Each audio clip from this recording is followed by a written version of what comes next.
கையில் வீழ்ந்து தாழ்ந்தடும் அமரக்காக உறவிசை முருவல் பூத்த புண்ணிய கடலில் தோன்றி திறமுறு சிலம்பை மேவும் சிதம்பர கணேசன் தாளை கரமலர் குவித்து வாழ்த்தி கடையனேன் உய்ந்தவாறே வரம் கொண்ட உமை முலைப்பால் மணங்கொண்ட செவ்வாயும் பரங்கொண்ட களிமயிலும் 12 கண்மலரும் சிறங்கொண்ட மறையிறைஞ்சும் சேவடியும் செந்தூரன் கரம் கொண்ட வேலும் எந்தன் கண்ணை விட்டு நீங்காவே. அருமறை முதல்வனை ஆடிமாயனை கருமுகில் வண்ணனை கமலக் கண்ணனை திருமகள் தலைவனை தேவதேவனை இருபதமுளரிகள் இறைஞ்சி ஏத்துவாம்.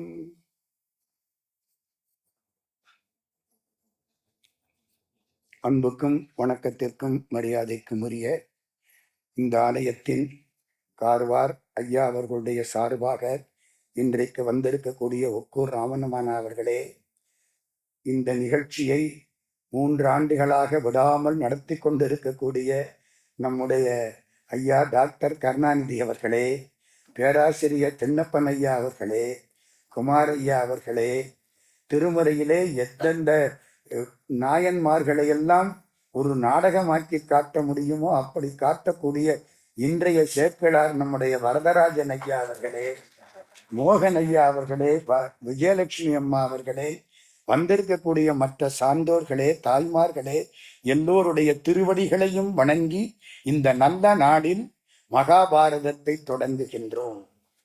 இது முருகனுடைய ஆலயம். திருப்புகள்ல ஒரு பாடல் உங்களுக்கெல்லாம் நல்லா தெரியும். கைத்தல நிறைகனி அப்பமோ டவல் பொறி. ரொம்ப பேரு டவல் பொறின்னு ஒரு டவலை பத்தி பாடி இருக்காருன்னு சொல்லி இருக்கிறான். அது ஒரு பெரிய வேடிக்கை. அப்பமோடு அவல் பொறி, கைத்தல நிறைகனி அப்பமோ டவல் பொறி, கப்பிய கரிமுகன் அடிபேணி கற்றிடு மடியவர் துத்தியில் உரைபவர் கற்பகம் எனவினை கடிதேகம். அதுல மத்தமும் மதியமும் வைத்திடும் அரண்மகன் மற்பொரு திரள்புய மத யானை மத்தள வயிரனை உத்தமி புதல்வனை மட்டவிழ் மலர்கொடு பணிவேனே. சரி, அடுத்தது தான் முக்கியம். முத்தமிழ் அடைவினை முற்படு கிழிதனில் முற்பட எழுதிய முதல்வோனே. விநாயகனுக்கான பாட்டு இது. விநாயகப் பெருமான் எழுதினாராம், வியாசர் சொன்னாராம் மகாபாரதத்தை. அது எங்க? நீங்க யாத்திரை போனா பத்ரிநாத்துக்கு போகணும். பத்ரிநாத்திலிருந்து 1 கிலோமீட்டர் மலை ஏறுனா மானான்னு ஒரு கிராமம் இருக்கு. மானா, அந்த கிராமத்துல ஒரு பெரிய குகை இருக்கு.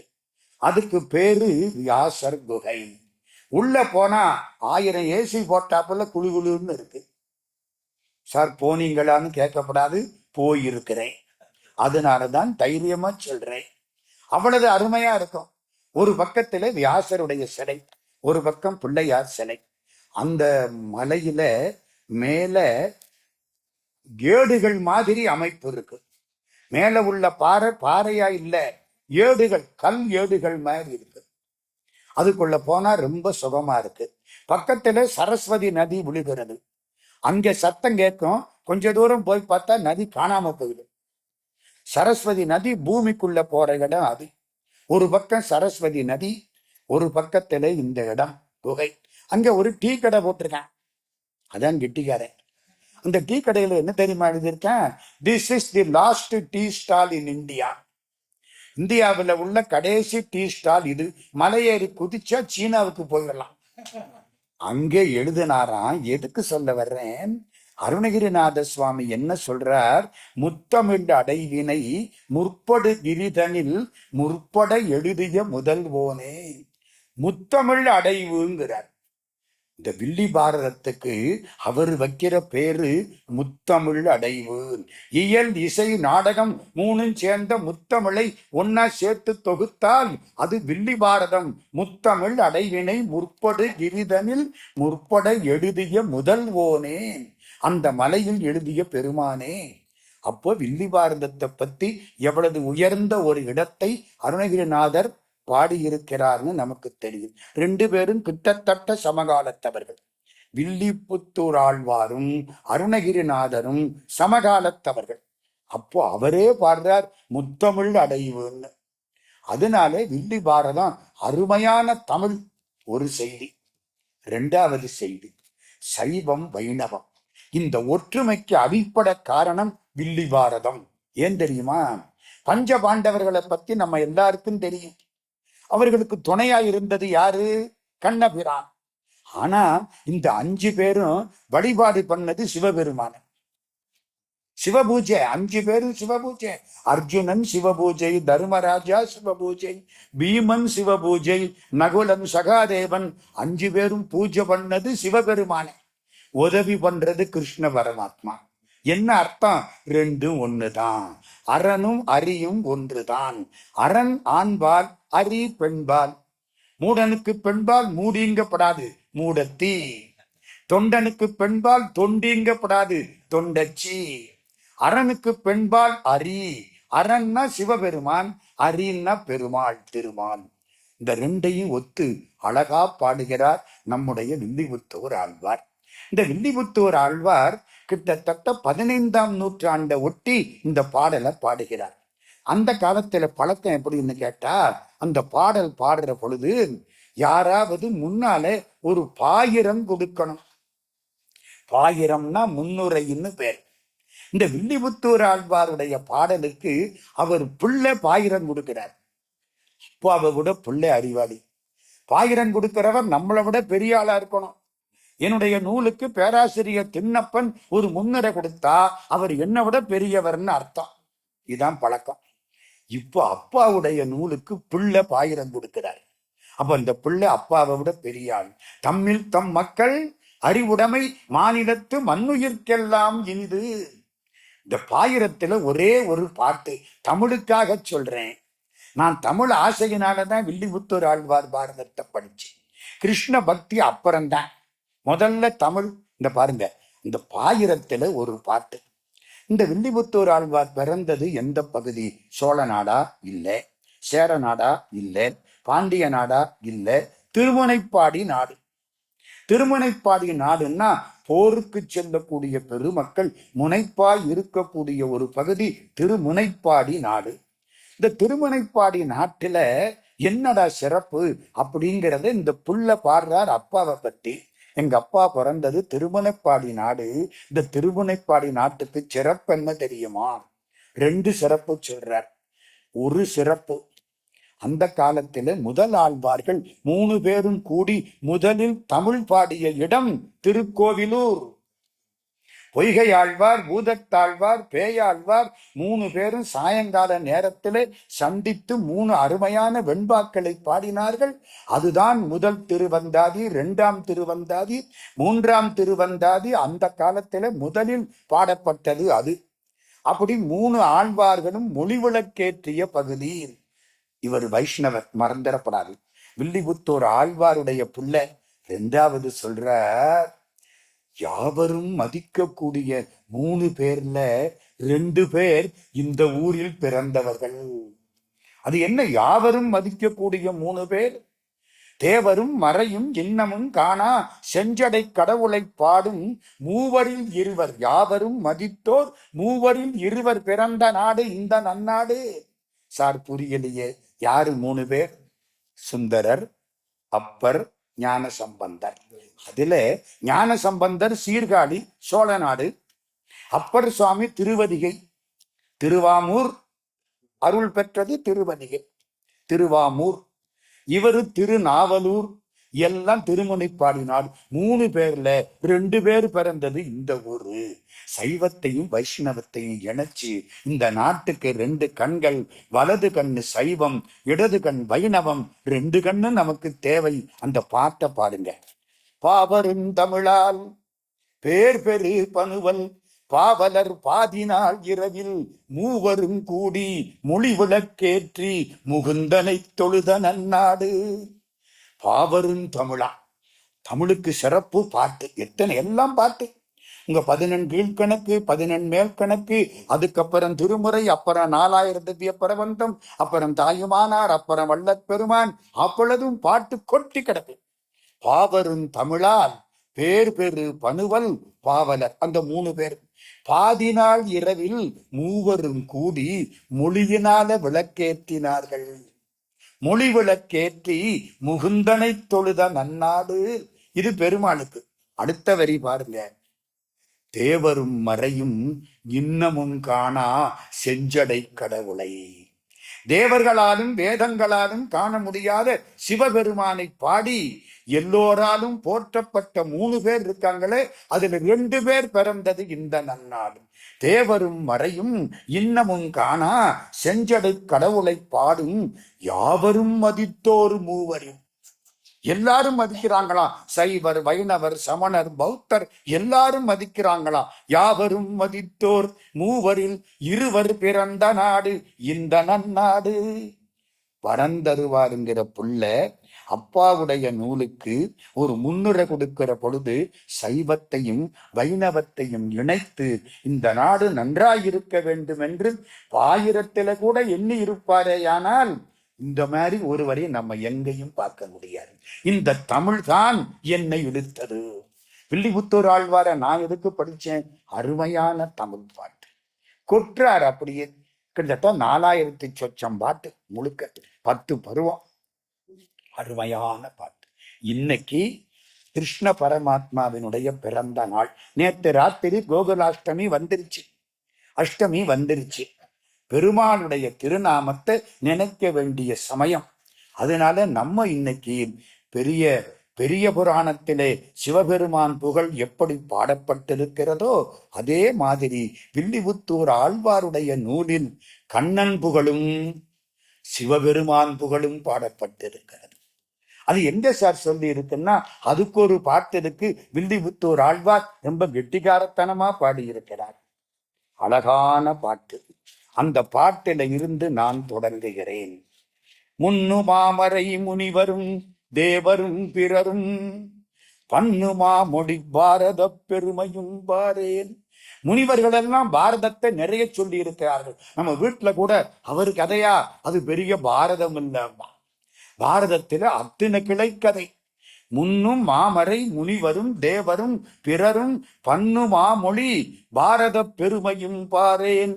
அப்ப பாரத பெருமை கூட எனக்கு தெரியாது, ஆனா பாடுறேன். யாரு சொல்றா? வில்லிபுத்தூர் ஆழ்வார் சொல்றார். ஏன் தெரியுமா பாடுறேன்?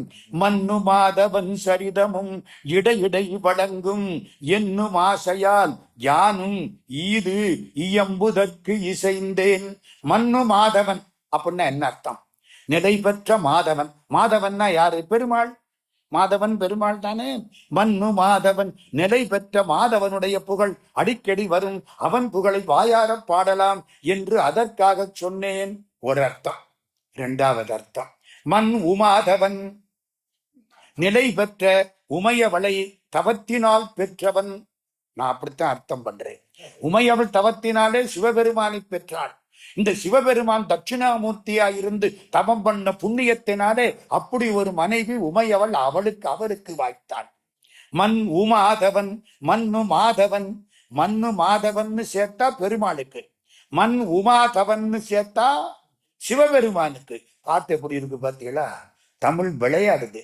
மண்ணு மாதவன் சரிதமும் இடையிடை வழங்கும் என்னும் ஆசையால் யானு மீது எம்புதற்கு இசைந்தேன். அழகான நூல் பாரதம். இந்த மண்ணிலே இந்து மதத்திற்கு 2 கண்கள். ஒன்னு ராமாயணம், இன்னொன்னு மகாபாரதம். அது பெண்ணாசை, இது மண்ணாசை. மண்ணாசையினால கெட்டவன் துரியோதனன், பெண்ணாசையினால கெட்டவன் ராவணன். இறைவன் 2 முறை சிரிக்கிறானா. இந்த டாக்டர் பார்த்து நான் எப்படியும் காப்பாத்திப்படுறேன் அப்படின்னு ஆணவத்தோட சொல்றாரு. அப்போ கடவுள் 1 முறை சிரிக்கிறார். 2வது எப்ப சிரிக்கிறார் தெரியுமா? ஒரு தாய் வயிற்றுல பிறந்த அண்ணனும் தம்பியும் நிலத்தில நின்னு கோடு போட்டாச்சு. இந்த பக்கம் உனக்கு, அந்த பக்கம் எனக்கு. நான் அங்க வரமாட்டேன், நீ இங்க வரக்கூடாது அப்படின்னு நிலத்தை பிரிக்கிறான் பாருங்க. அப்போ கடவுள் 2வது முறையா சிரிக்கிறாராம். அது நிலம், மண்ணாசை. மண்ணின் மீது மனிதனுக்கு ஆசை, மனிதன் மீது மண்ணுக்கு ஆசை. இந்த 2 உன்னோட உன்னை விட்டானே. 2 இது மேல அதுக்கு ஆசை, அது மேல இதுக்கு ஆசை. கடைசி எப்படியோ மண்ணுதான் ஜெயிக்குது. ஒரு காலம் மண்ணுக்குள்ளதானே போய் ஆகணும். யாரா இருந்தா என்ன? மண்ணின் மீது மனிதனுக்கு ஆசை, மனிதன் மீது மண்ணுக்கு ஆசை, வெற்றி காண்பது என்னவோ மண்தான். இந்த மண்ணாசையினுடைய கொடுமை. இதுல ரெண்டு பெருமை. ஒன்னு பகவத்கீதை, இன்னும் ஒன்னு விஷ்ணு சகசரநாமம். வைணவர்களுக்கு ரெண்டு கண்கள். விஷ்ணு சகசரநாமம் இதுல கடைசியில பீஷ்மர் சொல்லுவார். எல்லாம் போர் முடிஞ்சதுக்கு அப்புறம், போர் தொடங்குற பொழுது பகவத்கீதை வரும். கீதையை பத்தி நான் கொஞ்ச நேரத்துக்கு அப்புறம் சொல்றேன். வாழ்க்கையில் கட்டாயம் படிக்க வேண்டிய ஒரு அற்புதமான நூல் பகவத்கீதை. அது என்னங்கிறத நான் அடுத்து வர்றேன். 5000 ஆண்டுகளுக்கு முன்னால் நிகழ்ந்தது பாரதம். கலியுகம் தொடங்குறதுக்கு முன்னால, கலியுகம் தொடங்கி இப்ப கிட்டத்தட்ட 5100 சொச்ச வருஷம் ஆயிடுச்சு. இதுக்கு முன்னால் வந்தது பாரதம். இதற்கு ஜெயம்னு ஒரு பேர் வச்சான். ஏன்னா தர்மத்துக்கு வெற்றி என்று சொல்வது. ஹோமர்னு ஒருத்தர் இலியத் ஒடிசின்னு 2 நூல் எழுதினார்.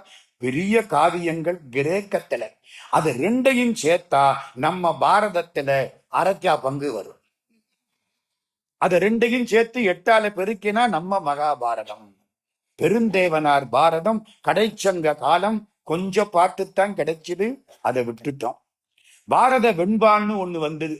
கிட்டத்தட்ட அது 9ஆம் நூற்றாண்டுல. அவரும் பெருந்தேவனார் தான். ரெண்டு வேற வேற ஆளு, பேர் ஒண்ணும். அதுலயும் சில பகுதி தான் கிடைக்குது. வில்லிபுத்தூர் ஆழ்வார் 14ஆம் நூற்றாண்டின் பிற்பகுதி, 15ஆம் நூற்றாண்டின் முற்பகுதி.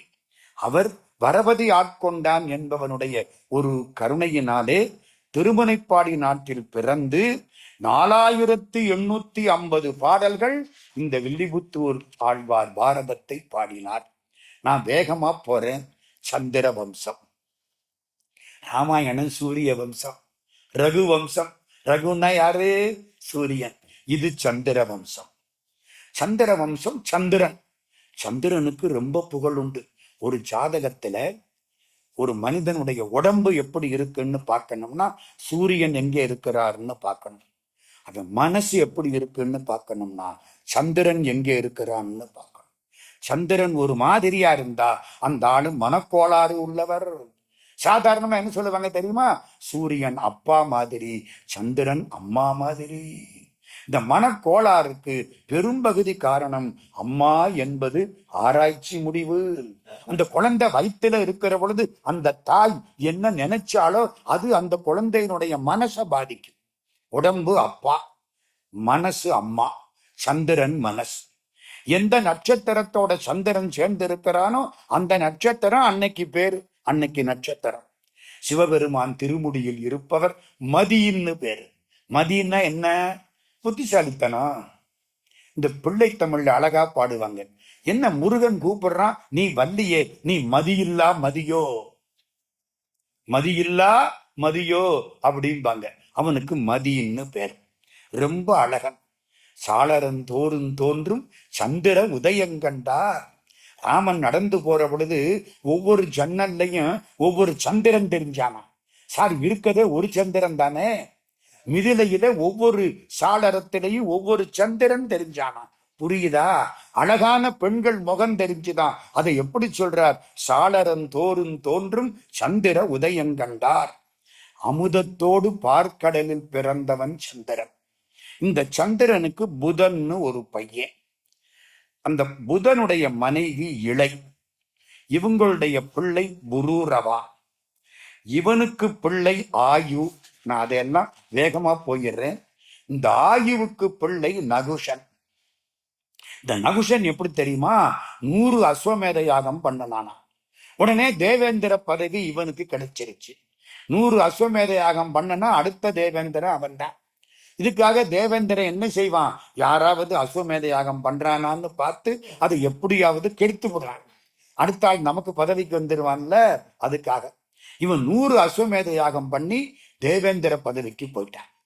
போனா இந்திரன் ரொம்ப பெருமை, ஆனவன் தலைக்கேறிடுச்சு. என்ன பண்றான்? இந்திராணிய பார்க்க போகணும்னா எதுல போகணும்? பல்லக்கில போகணும். பல்லக்கை யாரு தூக்கணும்? 7 ரிஷிகள் தூக்கணும். அகஸ்தியர் உள்பட 7 ரிஷிகள். அகஸ்தியரை பத்தி தெரியுமா? அழகா சொல்லுவார்கள். சிவபெருமானுக்கு அடுத்து ஆற்றல் வாய்ந்தவர் அகத்தியர். திருப்புகழ் சிவனை நிகர் பொதிய வரை முனிவ நக மகிழ இரு செவி குளிர இனிய தமிழ் பகர்வோனே. சிவனை நிகர் பொதியவரை முனியனா. பொதியவரை முனிவன் யாரு? அகஸ்தியன். சிவனுக்கு சமமானவன், இரண்டாம் சிவன். அந்த அகஸ்தியரும் பல்லக்க தூக்குறார். இந்த இவன் தேவேந்திரனா வந்த உடனே அகஸ்தியர் உள்பட 7 முனிவர்கள் அந்த பல்லக்க தூக்குறாங்க. இவன் மரியாதையா மேல உட்காரணுமா இல்லையா? வேகமா போ வேகமா போனானா. இந்திராணியை சீக்கிரம் பார்க்கணும்னு அவங்க அது அகஸ்தியர் கொஞ்சம் குட்டையான ஆகும். சர்ப்ப சர்ப்பன்னா சர்ப்பன்னா வேகமா போன்னு அர்த்தம். அவருக்கு கோபம் வந்தது. டேய், நீ சர்ப்பமா போடான்ட்டாரு. உடனே மலைப்பாம்பா மாறிட்டேன். ஆணவன் தான் நமக்கு கேடு. ஜீவன் குறுகினால்தான் சிவம் ஆகலாம். சித்தமலம் அறிவித்து சிவமாக்கி எனையாண்ட அத்தனென கருளியவாறு ஆர்கருவார் அச்சோவேன். திருவாசகம். ஜீவன் குறுகணும், இந்த ஆணவம் போகணும். ஆணவத்தினாலே நகுஷன் பாம்பானான், விழுந்துட்டான். அவங்க அதை அப்படி ஆகி போச்சு. இந்த நகுஷனுக்கு பிள்ளை யயாதின்னு பேர். இந்த யயாதி சுக்கராச்சாரியாருடைய மகள் தேவயானையை மணந்தான். சுக்கராச்சாரியார் யாரு தெரியுமோ? இந்த வெள்ளிக்கிழமை போய் கும்பிடுறோம்ல நவகிரகத்துல, அந்த வெள்ளி தான் சுக்கராச்சாரியார். வியாழன் குரு, தேவர்களுக்கு குரு. வெள்ளி சுக்கரன் அசுரர்களுக்கு குரு. அசுர குரு சுக்கராச்சாரியார். அவருடைய மகள் தேவயானி. அந்த தேவயானையை இந்த யயாதி மணந்தான். ஒரு சின்ன கதை வந்தது அதுக்குள்ள. இந்த தேவயானியினுடைய தோழி சர்மிஷ்டை. சர்மிஷ்டை யாரு? அந்த ஊர் ராஜாவுடைய மகள். குருநாதருடைய மகள் தேவயானி. அந்த ஊர் ராஜா விருஷபர்வா அவனுடைய மகள் சர்மிஷ்டை. 2 பேரும் தோழிகள். அப்படி விளையாடிட்டு இருக்கிற பொழுது ஒரு நாள் ஆடைகளை எல்லாம் எடுத்து வச்சு குளிச்சிருக்காங்க. பின்னால ஆடையை எடுத்து அணிகிற பொழுது தெரியாம அந்த ராஜாவுடைய பொண்ணு சர்மிஷ்டை குருநாதருடைய பொண்ணு தேவயானியினுடைய ஆடை எடுத்து அணிஞ்சிட்டான். இவளுக்கு கோபம் வந்துருச்சு. நீ அரசன் பொண்ணா இருக்கலாம், நான் குருநாதன் பொண்ணு, என்னுடைய புடவைய நீ எப்படி எடுத்தேன் அப்படின்னு கோபத்துல அவளை பிடிச்சி கிணத்துக்குள்ள தள்ளிட்டு போயிட்டான். யார? சர்மிஷ்டன். பெரிய கதை. கிணத்துல விழுந்தாச்சு. அப்படி கிணத்துல விழுந்த சர்மிஷ்டை அப்புறம் இது சுக்கராச்சாரியாருக்கு தெரிஞ்சு அப்புறம் அவளை எழுப்பி நிறைய கதை. சுக்கராச்சாரியார் இப்ப என்ன பண்றார்? என் பொண்ணை பிடிச்சு தள்ளியாச்சு அப்படின்னு ஒரு கோபத்தினாலே ஒரு தகராறு அப்புறம் ராஜா காலில் விழுந்து என்னுடைய மகள் தேவயானியை சர்மிஷ்டைக்கு நான் அடிமையாக ஆக்குகிறேன். இதெல்லாம் பெரிய கதை. நான் அதை ரொம்ப சொல்லல, ரொம்ப சுருக்கமா சொல்லிட்டு விட்டுட்டேன். இப்போ இந்த யயாதிக்கு குழந்தைகள் பிறந்தன. பின்னால அந்த கதையை முழுக்க சொல்லிவிடுறேன். அந்த யயாதிக்கும் சர்மிஷ்டைக்கும் கல்யாணம் பண்ண வேண்டிய ஒரு கட்டாயம் சேர்ந்தது. அந்த காலத்துல அப்படியெல்லாம் பழக்கம். அப்படி கல்யாணம் பண்ணின உடனே அவங்களுக்கு குழந்தைகள் பிறந்தன. அந்த குழந்தையில ஒருத்தன், அவனுக்கு பேரு ஜயாதியினுடைய பிள்ளை பூருன்னு பேரு. பூருவுக்கு ஒரு குழந்தை, அவனுக்கு பரதன்னு பேரு. அதனால இது பாரத நாடு ஆயிற்று. நான் ரொம்ப போகல, பாரத நாடு வரைக்கும் வந்துட்டேன். இந்த வம்சத்தில அஸ்தினாபுரத்தில அத்திங்கிற ராஜா இருந்ததுனால அந்த ஊருக்கு அஸ்தினாபுரம்னு பேர். இந்த அஸ்தினாபுரத்திலே குரு வம்சத்திலே ஒருவர் தோன்றினார். அவர் தான் நம்ம கதை. அங்கிருந்துதான் கதை தொடங்குது. இந்த சந்திர வம்சத்துக்காக முன்கதையை லேசாக கோடி காட்டினேன். அஸ்தினாபுரத்துல சந்தனுன்னு ஒரு மகாராஜா. இந்த சந்தனுவனுடைய அப்பா பிரதீபன். இந்த பிரதீபன் கங்கக்கரையில நின்று தவம் செய்து கொண்டிருக்கிறான். அப்போ அங்கிருந்து ஒரு அழகான பெண் வந்தாள். வந்த பெண்ணு இவனுக்கு முன்னால நிற்கிறான். பிரதீபனுக்கு முன்னால என்ன கேட்கிறா? நீ என்னை மனைவியாக ஏற்றுக்கொள்வாயா?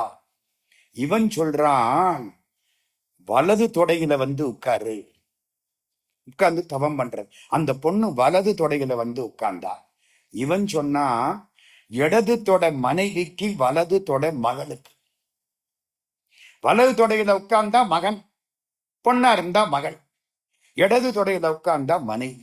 நீ எனக்கு வலது தொடையில உட்கார்ந்ததுனால நீ எனக்கு மகள், அதாவது மருமகள். மகளும் மருமகளும் ஒண்ணுதான். அதுக்காகத்தான் இந்த பாடு. மகள் வேற மருமகள் வேற இல்லை. நமக்கு பெரிய பாடம். இந்த தொடையில உட்கார்ந்ததுனாலே நீ எனக்கு மருமகளாவாய். அவ சொன்னா நீ கெட்டிக்காரன். அந்த தொடையில உட்கார்ந்திருந்தா என்ன தாங்காம நீ எரிஞ்சு போயிடுவேன். நான் கங்கை, உன்னுடைய மகனுக்கு நான் மனைவியாக வருவேன். இது பழைய கதை. பிரதீபனுக்கு பிறந்த புள்ளதான் சந்தனு. அங்கிருந்துதான் நம்ம கதை தொடங்குது. என்ன, அதை நான் கட்டாயம் சொல்லி ஆகணும். சந்தனு மகாராஜா. இந்த சந்தனு மகாராஜா போய் கங்கை கரையில நிக்கிறான். அப்படி நிக்கிற பொழுது கங்கை அவனுக்கு காட்சி கொடுக்கிறாள். இந்த கங்கைய கல்யாணம் பண்ணிக்கணும்னு நினைக்கிறான். கங்கை கங்கைன்னு சொல்லல, ஒரு அழகான பெண்ணாக காட்சி கொடுத்தாள். இந்த பழைய வரம் இருக்குல்ல, மருமகளா வரணுமே.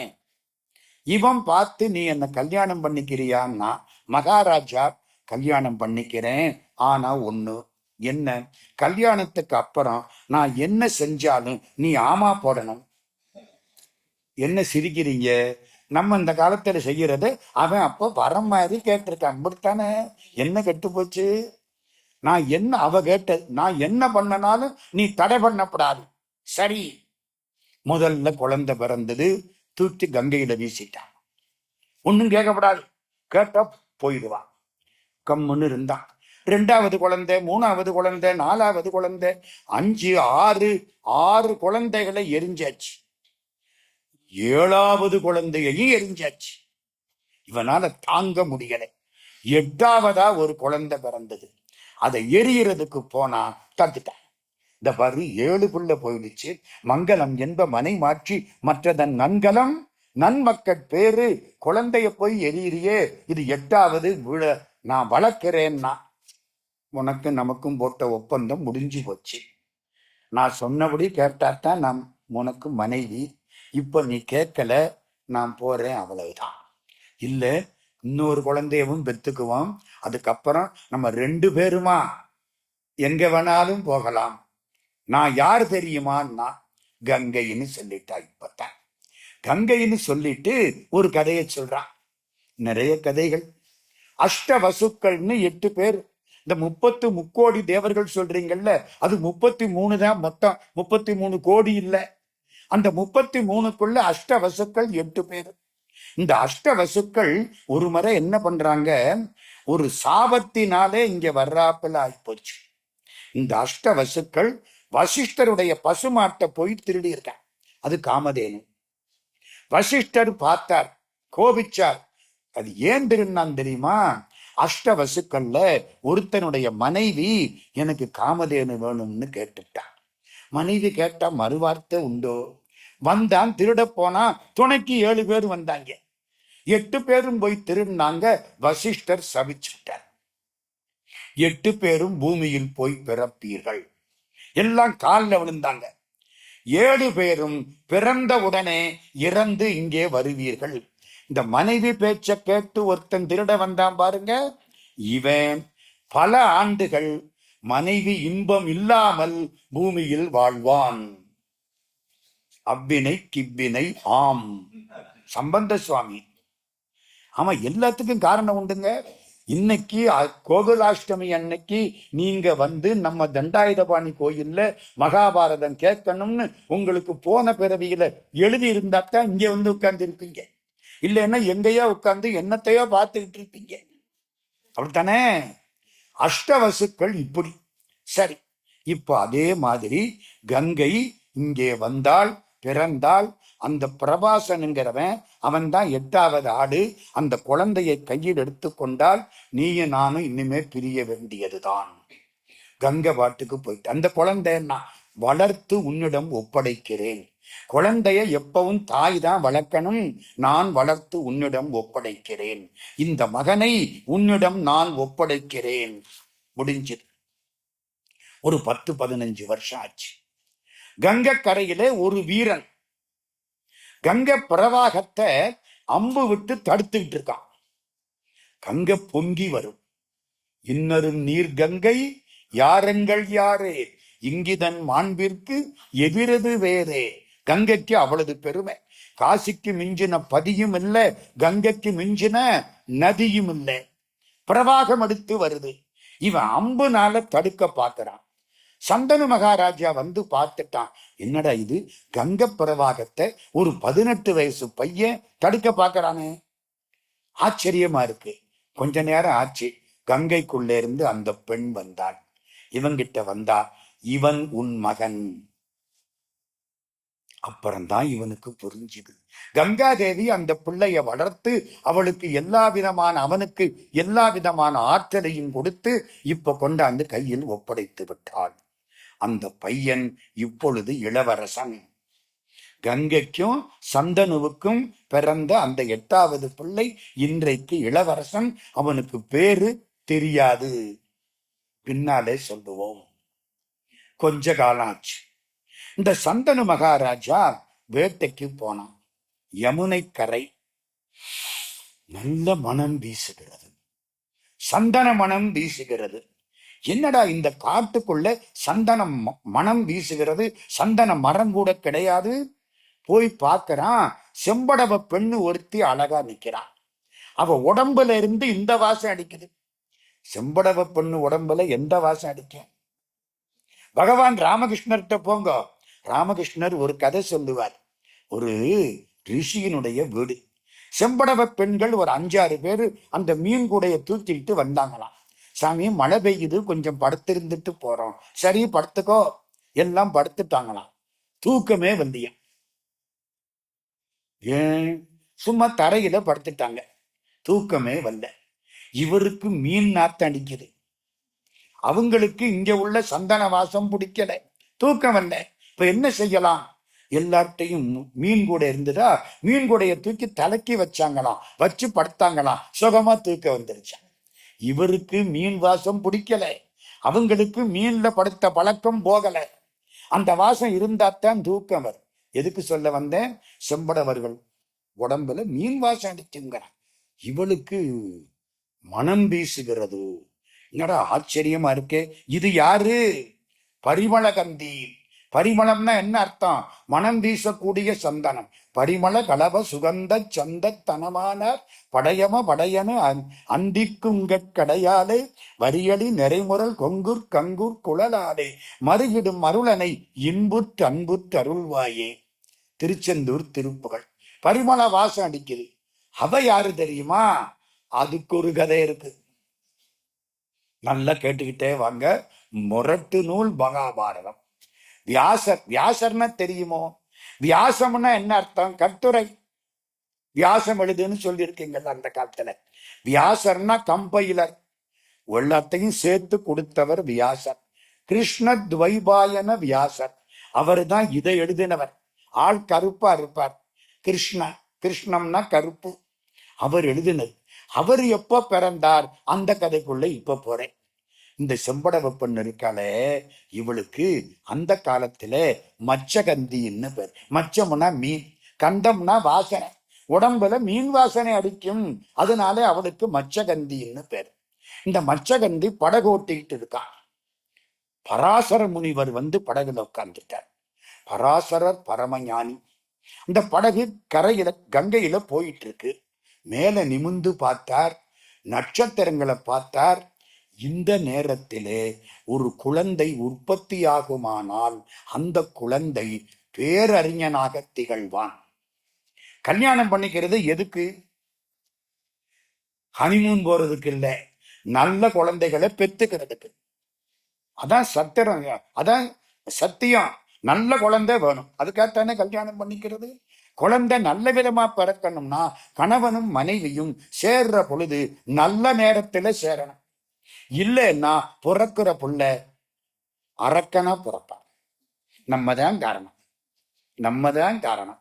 இவர் மேல நிமிந்து பார்த்தாரா, இன்னைக்கு நட்சத்திரத்தை பார்த்தாரு, நேரத்தை பார்த்தார். இப்போ ஒரு குழந்தை உற்பத்தி ஆகுமானால் அந்த குழந்தை பேரறிஞனா திகழ்வான். படகுல அந்த செம்படவ பொண்ணு இவருந்தான். அந்த பொண்ணுகிட்ட சொன்னார், தெளிவா சொன்னார், ஒத்துக்கிட்டா. அப்பவே ஒரு குழந்தை உண்டாயிற்று. இவங்க அந்த காலத்துல ரிஷி பிண்ட ராத்தங்காதுவேன். உடனே குழந்தை, இந்த 10 மாசம் 9 மாசம் இந்த டெலிவரி அந்த டெலிவரி அதெல்லாம் பேச்சே கிடையாது. உடனே குழந்தை. பராசர முனிவருக்கும் மச்சகந்திக்கும் கருப்பா அந்த தீவுல ஒரு குழந்தை பிறந்தது. கிருஷ்ண துவைபாயன வியாசர். கிருஷ்ணன்னா கருப்பு. இவர் என்ன பண்ணாரு, திரும்பவும் உன்னை கன்னியாக்கி விடுகிறேன். இந்த உடம்புல இருந்த மீன் வாசனை போயிரும், இனிமே சந்தன வாசம் அடிக்கும். மச்ச கந்தி பரிமள கந்தியாக மாறினாள். அந்த பரிமள கந்தியை பார்த்து நம்ம சந்தனு ஆசைப்பட்டான். உடனே தேரோட்டி அனுப்பிச்சான். தேரோட்டி அங்க போய் அவங்க அப்பாட்ட போய் சொன்னான், இந்த மாதிரி சந்தனு மகாராஜா உங்க பொண்ணு பரிமள கந்திய கல்யாணம் பண்ணிக்க ஆசைப்படுறார். தேரோட்டி கேட்டான், கல்யாணம் பண்ணி வைக்கிறதுல எனக்கு ஒன்றும் ஆட்சேபனை இல்லை. ராஜ குடும்பத்துல 4-5 கல்யாணம் பண்றது இயல்பு. ஆனா நாளைக்கு என் பொண்ணு வயிற்றுல பிறக்கிற பிள்ளைக்கு ராஜ்யம் கிடைக்குமா? முன்னால அங்க ஒருத்தர் இருக்கான், கங்கைக்கும் சந்தனுவுக்கும் பிறந்த வீராதி வீரன். அவன் தானே நாளைக்கு பட்டத்துக்கு வருவான். என் பேரனுக்கு பட்டம் கிடைக்காதே, நான் எப்படி கல்யாணம் பண்ணுவேன்னா. தேரோட்டி இதை சொல்ல ராஜா யோசிக்கிறார். அந்த மகனுக்கு பட்டம் இல்லைன்னு சொல்லிட முடியுமா? இவர் ஆசைக்காக விட்டுட்டார். கொஞ்ச காலம் ஆச்சு. இந்த உள்ளே இருக்கிற ஆசை கொஞ்சம் கொஞ்சமா உடம்ப அரிக்குது. ராஜா நிம்மதி இல்லாம இருக்கார்.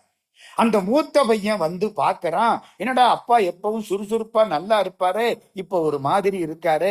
ரகசியம் யார கேட்டா தெரியும்? நம்ம வீட்டு ரகசியம் பூரா நம்ம டிரைவருக்கு தான் தெரியும். அம்மா நீங்க பாட்டுக்கு பின்னால பேசிக்கிட்டே போறீங்க, அவருக்கு 2 காது இருக்குல்ல. இதுக்கு அத்தன் கெட்டிக்காரங்க என்ன தெரியுமா பண்ணுவான், பெண்டாட்டிய டிரைவரை வச்சு ஓட்டிட்டு ரகசியம் பூரா பேசிடுவேன், வேற யாருக்குன்னு தெரியாது. அந்த காலத்திலே அமைச்சர்கள் தேரோட்டினார்கள். சுமந்திரன் அமைச்சன் தேரோட்டி தசரத சக்கரவர்த்திக்கு. அது மாதிரி தேரோட்டிய பிடிச்சான். தேரோட்டி விஷயத்தை பூரா சொல்லிட்டேன். இந்த மூத்த பிள்ளை கங்கையினுடைய மைந்தன் நேர செம்படவ ராஜாட்ட போனா, உன்னுடைய பேரனுக்குத்தான் ராஜ்யம், எனக்கு இல்லை. சந்தனுவுக்கும் இந்த பரிமளகந்தி, இனிமே அவளுக்கு பேரு சத்தியவதி, இவளுக்கும் பிறக்கக்கூடிய பிள்ளைக்குத்தான் ராஜ்யம், எனக்கு ராஜ்யம் வேண்டாம். அவன் ரொம்ப விவரமான ஆளு இந்த செம்படவன். நீ ராஜ்யம் வேணான்னு சொல்லிவிட்ட, நாளைக்கு உனக்கு கல்யாணம் பண்ணி ஒரு பைய பிறந்து பாட்டன் சொத்து பேரனுக்குன்னு கேட்டான்னா நான் என்ன செய்வேன்? எவ்வளவு தெளிவா இருக்கான் பாருங்க. இவன் என்ன பண்ணான் தெரியுமா? உடனே சத்தியம் பண்ணனா. என்ன சத்தியம்? இந்த உடம்பில் உயிர் இருக்கும் வரை குழந்தை பிறக்காது, நான் திருமணம் செய்து கொள்ள மாட்டேன், நான் பிரம்மச்சாரியாக இருப்பேன். தேவவிரதன் அவனுக்கு பேர். பீஷ்மன் பீஷ்மன் பீஷ்மன் சத்தம் கேட்டது. பயங்கரமான சபதத்தை செய்தவன் இவர்தான் பீஷ்மாச்சாரியார் பாட்டனார். கல்யாணம் ஆச்சு. யாருக்கு? அந்த சத்தியவதிக்கும் நம்முடைய சந்தனுவுக்கும் கல்யாணம் ஆச்சு. கல்யாணம் ஆனதுக்கு அப்புறம் இந்த தேவ விரதன் எல்லாரையும் காப்பாற்றக்கூடியவனாக இருக்கிறான். கங்கையின் கரையிலே இவன் இருக்கிறான். இந்த கல்யாணம் ஆச்சு. அவங்களுக்கு 2 பிள்ளை பிறந்தது.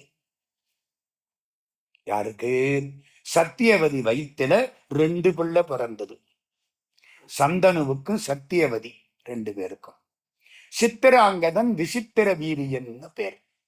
அதுல இந்த மூத்தவன் சித்திராங்கதனுக்கு பட்டம் கட்டினார்கள். சொன்னபடி பீஷ்மன் தான் பட்டம் கட்டினான். முறைப்படி பார்த்தா பீஷ்மன் மூத்தவன், பட்டம் கட்டியாச்சு. ஒரு சண்டையில ஒரு கந்தர்வன் சித்திராங்கதனை கொன்று விட்டான்.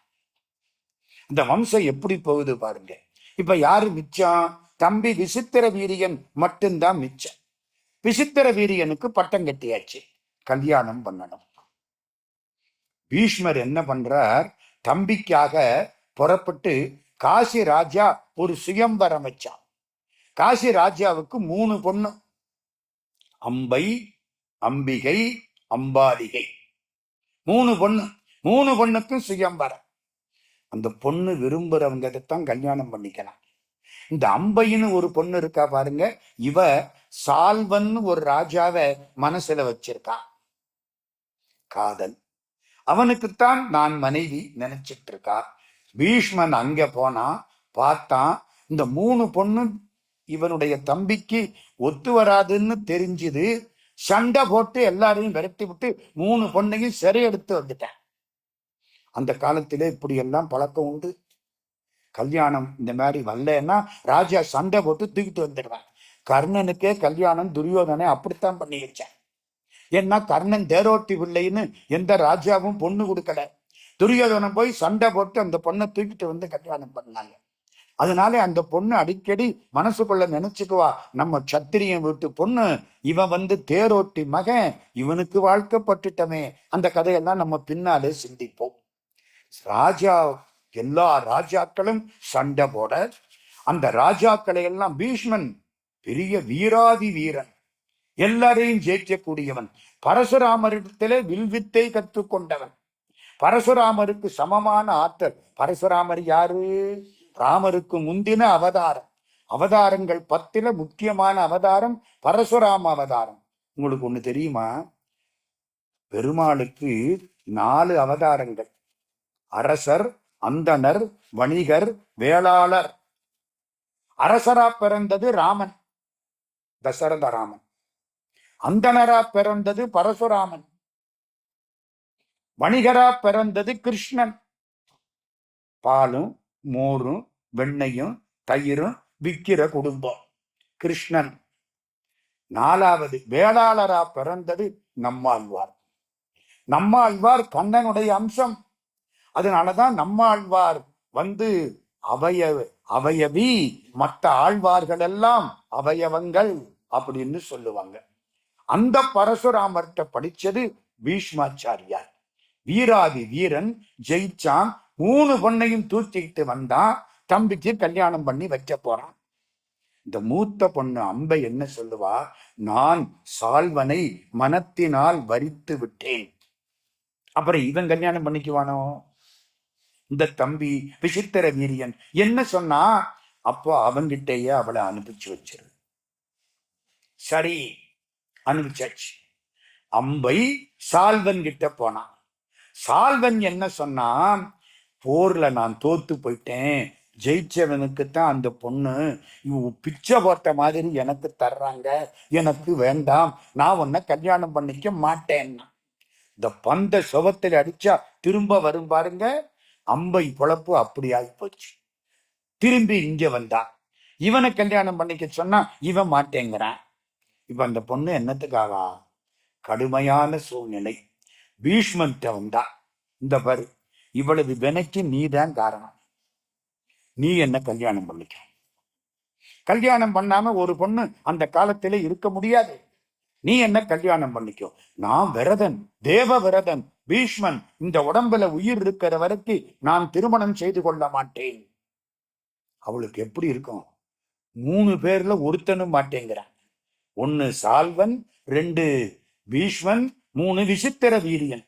கோபம் தாங்கல, அக்னியில விழுந்து இறந்து போய் பெருமானை நோக்கி தவன் செய்தால் கடைசி பாஞ்சால மன்னன் துருவதன் வீட்டிலே போய் பிறந்தாள். சிகண்டின்னு பேர். இந்த பொண்ணு ஆணாக மாறினாள், தவன் செய்தாள். தவத்திலே கடவுள் வரம் கொடுத்தார். என்ன வரம்? பீஷ்மாச்சாரியாருக்கு உன்னால் தான் அழிவு. அவளுக்கு கோபம். பீஷ்மன் தானே இதுக்கெல்லாம் காரணம். தவம் பண்ணினா, வரம் வாங்கினா, பாஞ்சால ராஜாட்ட போய் ஒரு பெண் ஆணாக பிறந்தாள். இந்த கதையெல்லாம் பீஷ்மாச்சாரியாருக்கு தெரியும், மறந்துடாதீங்க. சரி, நம்ம அடுத்த கதைக்கு வருவோம். இனிமேத்தான் நம்ம பாரத கதை ஒழுங்கா தொடங்க போகுது. இப்ப நம்ம எங்க நிறுத்தி இருக்கிறோம்? விசித்திர வீரியன்னு ஒருத்தன், அவனுக்கு எத்தனை பண்டாட்டி? இப்போ 2. அம்பிகை அம்பாலிகை 2 பண்டாட்டி. இந்த 2 பண்டாட்டிக்கும் அவனுக்கும் இப்போ குழந்தைகள் இல்லை, குழந்தைகள் கிடையாது. இதுக்குள்ள ஒரு விஷயத்தை நான் சொல்ல மறந்துட்டேன். இந்த அம்பை இருக்கா பாருங்க, பரசுராமர்கிட்ட போனான். இந்த பீஷ்மன் என்ன கல்யாணம் பண்ணிக்க மாட்டேங்கன்னா நீங்க வந்து சொல்லுங்க. அவர் தானே வாத்தியாரு. அவர் வந்துட்டார். பீஷ்மன் ஒத்துக்கலைன்னா உங்கூட சண்டை போடுவேன்னாரு. சரின்ட்டான். பரசுராமர் தோத்து ஓடினாரு, பீஷ்மர் ஜெயிச்சுட்டார். வாத்தியார் தோத்து போனாரு, பையன் ஜெயிச்சுட்டார். சில சமயம் பரீட்சை எழுதுற பொழுது அந்த காலத்துல வாத்தியார் ஃபெயில் ஆயிடுவாரு, பையன் பாஸ் ஆயிடுவார். பத்திரகிரியாருக்கு முன்னால மோட்சம், பட்டினத்தாருக்கு அப்புறம் மோட்சம். பரசுராமரை ஜெயித்தவர் பீஷ்மர். அதுக்காக அந்த வரியை சொல்லி வச்சேன். அப்புறம்தான் அவ தவம் இருந்து சிகண்டிங்கிற பெண்ணாக பிறந்து பாஞ்சால ராஜாட்ட இருக்கிறார். இங்கே இவங்க 2 பேருக்கும் குழந்தை பிறக்கல. விசித்திர வீரியனுக்கு க்ஷய நோய் வந்தது, இறந்து போயிட்டான். பிள்ளை இத்தனை கல்யாணம் பண்ணி கட்டில் எங்க வேணாலும் காசு இருந்தா போடலாம், தொட்டில் கடவுள் கொடுத்தாத்தான் போட முடியும். வேண்டாம்னு ஏற்பாடு பண்ணலாமே தவிர வேணும்னு கடவுள் கொடுத்தாத்தான் உண்டு. பொன்னுடையரேனும் புகழுடையரேனும் மற்ற என்னுடையரேனும் உடையரோ இன்னடிசில் புக்களையின் தாமரைக்கை பூனாரும் செய்யவாய் மக்களை இங்கில்லாதவர். குழந்தை இல்லாத வாழ்க்கை. ராஜ்யம், குழந்தை வேணும், இல்லைன்னா வேற ராஜா வந்து பிடிக்கிட்டு போயிடுவான். என்ன செய்யலாம்? சத்தியவதி பாட்டி கண்ணீர் விட்டு அழுதாள்.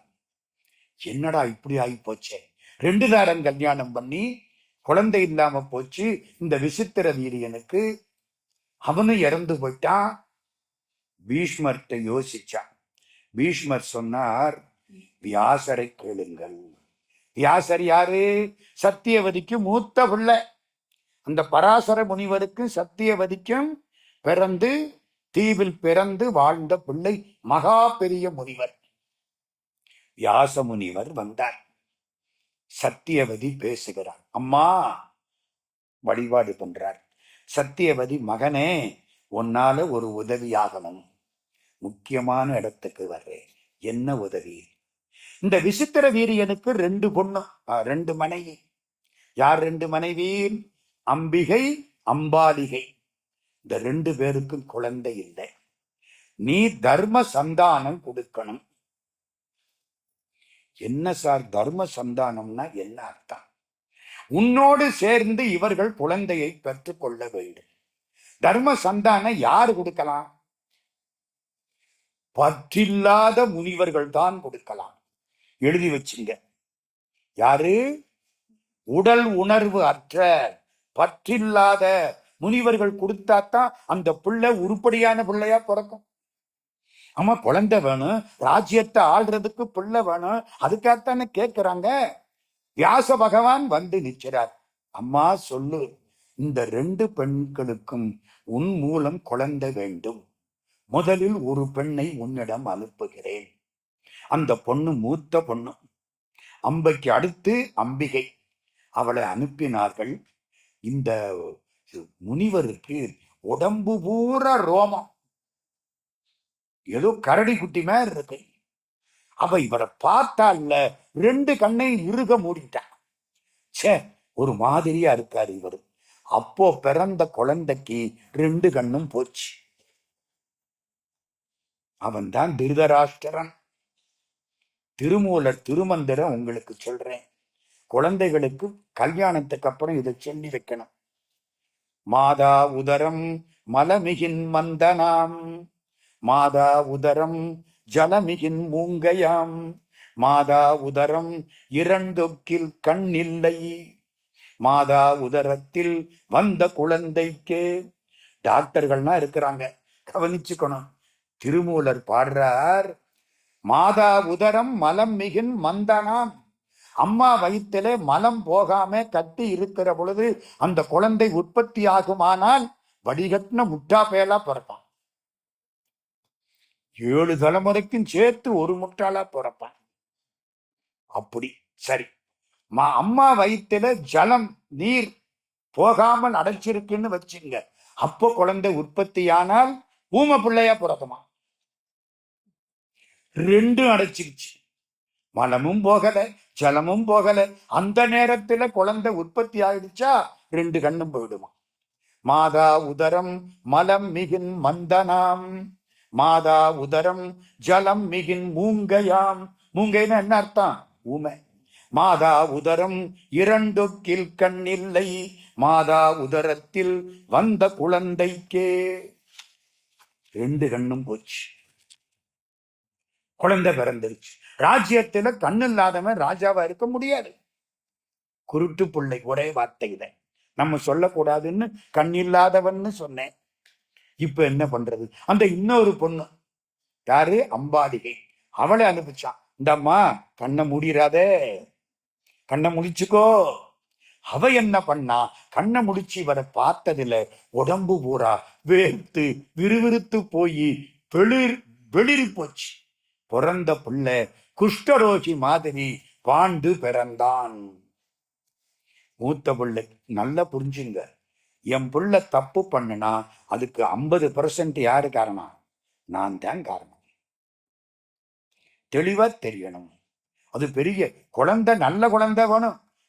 பையன் பையனா இருக்கணும், சன்னா இருக்கணும், சின்ன இருக்கக்கூடாது. ரொம்ப குடும்பம் கெட்டு போனதுக்கு என்ன காரணம்? நம்ம பண்ண தப்பு. எவ்வளவு பெரிய இடம் பாருங்க. எங்கேயோ போறானு. 5000 வருஷத்துக்கு முன்னால நடந்த கதைங்க. சரியா சத்தியவதி பார்த்தா இந்த 2 இப்படி ஆகி போச்சு. அவளுடைய வேலைக்கார பொண்ணு ஒருத்தி இருந்தா தாதி. அவளை கூப்பிட்டா, இந்த பாரு, இந்த 2 சரியில்லாம போச்சு, ஒன்னால ஒரு குழந்தை வேணும். வியாசரே தயவு பண்ணுங்கள். அந்த தோழி போய் வியாசரோடு மனமொத்து இருந்தால் பெரிய அறிவாளி விதுரன் பிறந்தான். எதுக்கு சார் இந்த கதையெல்லாம் சொல்றீங்க? முக்கியமான இடம்ங்கிறதுக்காக சொல்றேன். 2 பேருடைய மனசை பொறுத்து பிள்ளை. பிள்ளைக்கு யாரு காரணம்? நம்ம தான் காரணம். அம்பிகை அம்பாலிகை 2 பேருக்கும் பிறந்த பிள்ளைகளை விட இந்த வேலைக்கார பொண்ணு, அவளுக்கு பிறந்த பிள்ளை மிகச் சிறந்த அறிவாளியாக பிறந்தான். அவனுக்கு பெயர் விதுரன். விதுரன் யாரு தெரியுமில்ல? மாண்டவிய ரிஷின்னு ஒரு ரிஷி. அந்த ரிஷி தவம் பண்ணிக்கிட்டு இருக்கார். அந்த மாண்டவிய ரிஷி தவம் பண்ற பொழுது ராஜாவுடைய வேலைக்காரங்க அவரை போய் பிடிச்சு கொண்டுட்டு வந்துட்டான். என்னமோ ஒரு பழி, அவர் செய்யாத பழி அவர் மேல சுமத்தி அவர் களிமரத்துல ஏற்றிட்டான். களிமரம்னா தெரியுமா? பழுக்க காய்ச்சின இரும்பு கம்பி, அதுல உட்கார வைப்பாங்க. மலம் போற பாதையில குத்தி தலைவலியா வந்துடும். நினைச்சாலே 6 ஜென்மத்துக்கு தப்பு செய்ய மாட்டோம். அந்த காலத்துல பனிஷ்மெண்ட் அப்படித்தான். நம்ம காலத்து மாதிரி இன்னைக்கு கோர்ட்டுக்கு போகட்டும் பார்ப்போம், 6 மாசம் வாய்தா வாங்குவோம், அப்புறம் வாய்தா வாங்குவோம், அப்புறம் ஜாமீன் வாங்குவோம், இப்படியே பார்ப்போம். அதுக்குள்ள அரசாங்கம் மாறிடும், நம்ம தப்பிச்சுக்கலாம். இதெல்லாம் நம்ம காலம்தான். அந்த காலத்துல இந்த பேச்சே கிடையாது. இவர் கழுவுல ஏத்தின உடனே ரிஷியா உயிர் போகாம அப்படியே இருக்கு. தருமராஜாவை கூப்பிட்டார். தருமராஜா வந்தான். நான் என்ன தப்பு பண்ணனேன்னு இந்த தண்டனை கொடுத்த? தருமராஜா, யமன், நீங்க ஒரு தப்பு பண்ணீங்க. என்ன தப்பு? சின்ன குழந்தையா இருந்த பொழுது விட்டில் பூச்சிய பிடிச்சு குண்டூசிய அதன் பின்பக்கமா குத்தி வாங்கினீங்க. அந்த பாவம் உங்களுக்கு இப்ப அதுவே வந்துருச்சு. ஏன்பா, அறியாத பருவத்துல தெரியாத காலத்துல நான் செஞ்ச தப்புக்கு இவ்வளவு பெரிய தண்டனையா? தர்மராஜா, நீ போய் குழந்தையாய் பிற. அந்த தர்மராஜா விதுரனா வந்து பிறந்தான். அத்தனைக்கும் காரணம் உண்டு. இந்த அப்பா அம்மாவுக்கு ஏன் இவர் பிள்ளையா பிறந்தாரு? போன ஜென்மத்துல தகராறு இருந்திருக்கு. ஆமாங்க, உங்கள்கிட்ட கடன் வாங்கிட்டு நான் கொடுக்காம இறந்து போயிட்டேன்னு வச்சுங்க. 5 லட்சம் ரூபாய் கடன் வாங்கினேன், கொடுக்காம இறந்து போயிட்டேன். அப்ப நான் அறிவாளி தானே? அடுத்த பிறவியில நீங்க எனக்கு பிள்ளையா வந்து பிறப்பீங்க.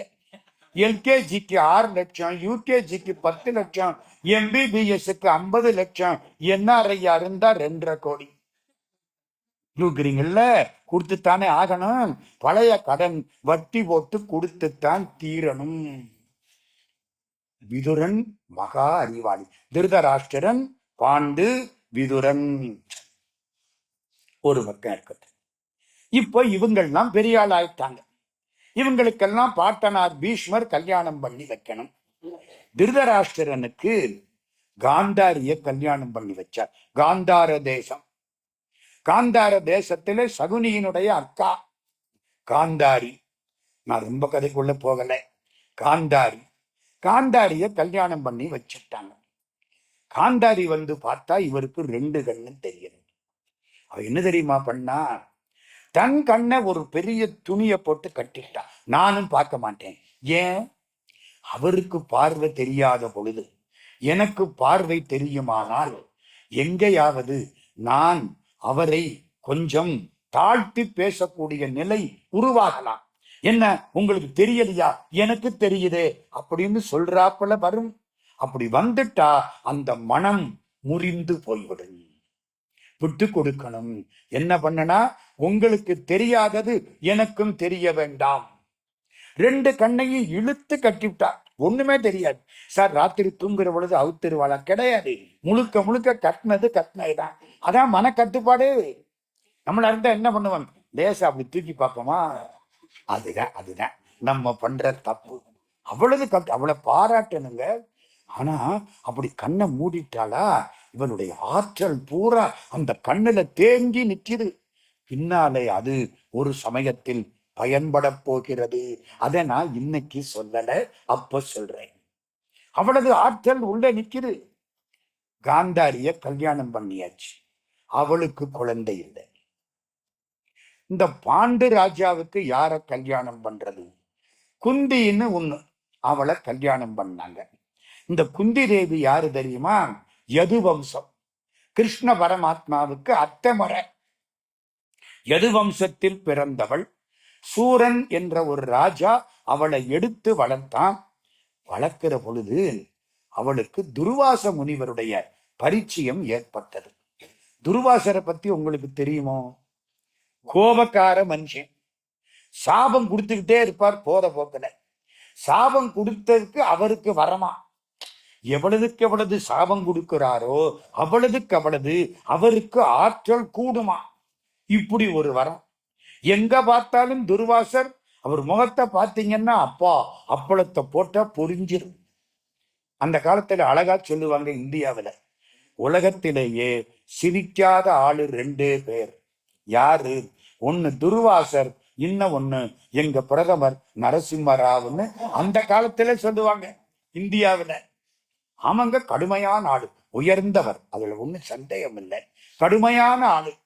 உங்களுக்கு தெரியுமா, துர்வாசர் ஒரு ஊர்ல சிரிக்கிறார். அது எந்த ஊர்ல? ஒரு ஊர்ல கோவிலூர் ஆண்டவர் திருப்பணி பண்ணின ஊர். ஒரு ஊர் கோவிலூர் ஆண்டவர்னு, காரைக்குடிக்கு பக்கத்துல கோவிலூர். அங்கே 5வது பட்டம் வீரசேகர ஞான தேசிக சுவாமிகள். அவர் ஒரு ஊர்ல போய் கும்பாபிஷேகம் பண்ணினார்.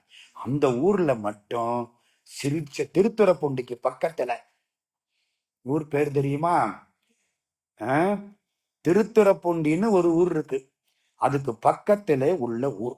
நான் தெரிஞ்சு சொல்றேன், மறந்துட்டேன். இல்லை இல்லை இல்லை இல்லை இல்லை திருக்கலர். ஆஹா ஆஹா, டாக்டருக்கு வணக்கம். திருக்கலர், மறந்துட்டேன்.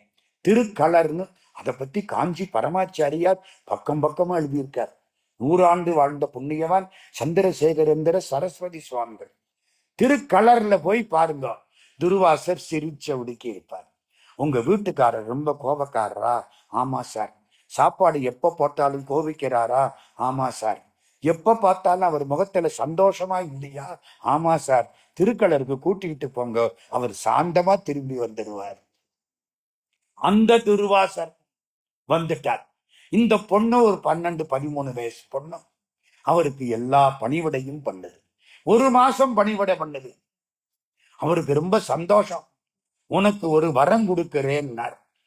கெட்டிக்காரர், பின்னால வர்றத தெரிஞ்சு வரம் கொடுத்தார்.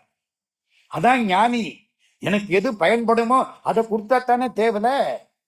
ஒரு வரம் கொடுக்கிறார். உனக்கு ஒரு மந்திரம் சொல்றேன், வாங்கிக்கோ. சரி, இந்த மந்திரத்தை சொல்லி எந்த தேவதையை நினைத்தாலும் அந்த தேவதை வரும், அதனுடைய ஆற்றலோடு உனக்கு ஒரு குழந்தையை கொடுக்கும். அது 12-13 வயசு பொண்ணு, ஒன்னும் புரியல. இந்த மந்திரத்தை வாங்கிக்கிச்சு. எங்கே மந்திரத்தை சொல்லு சொல்லு, 3-4 முறை மனசுக்குள்ள சொல்லிட்டியா? சரி. துர்வாசர் போயிட்டார்.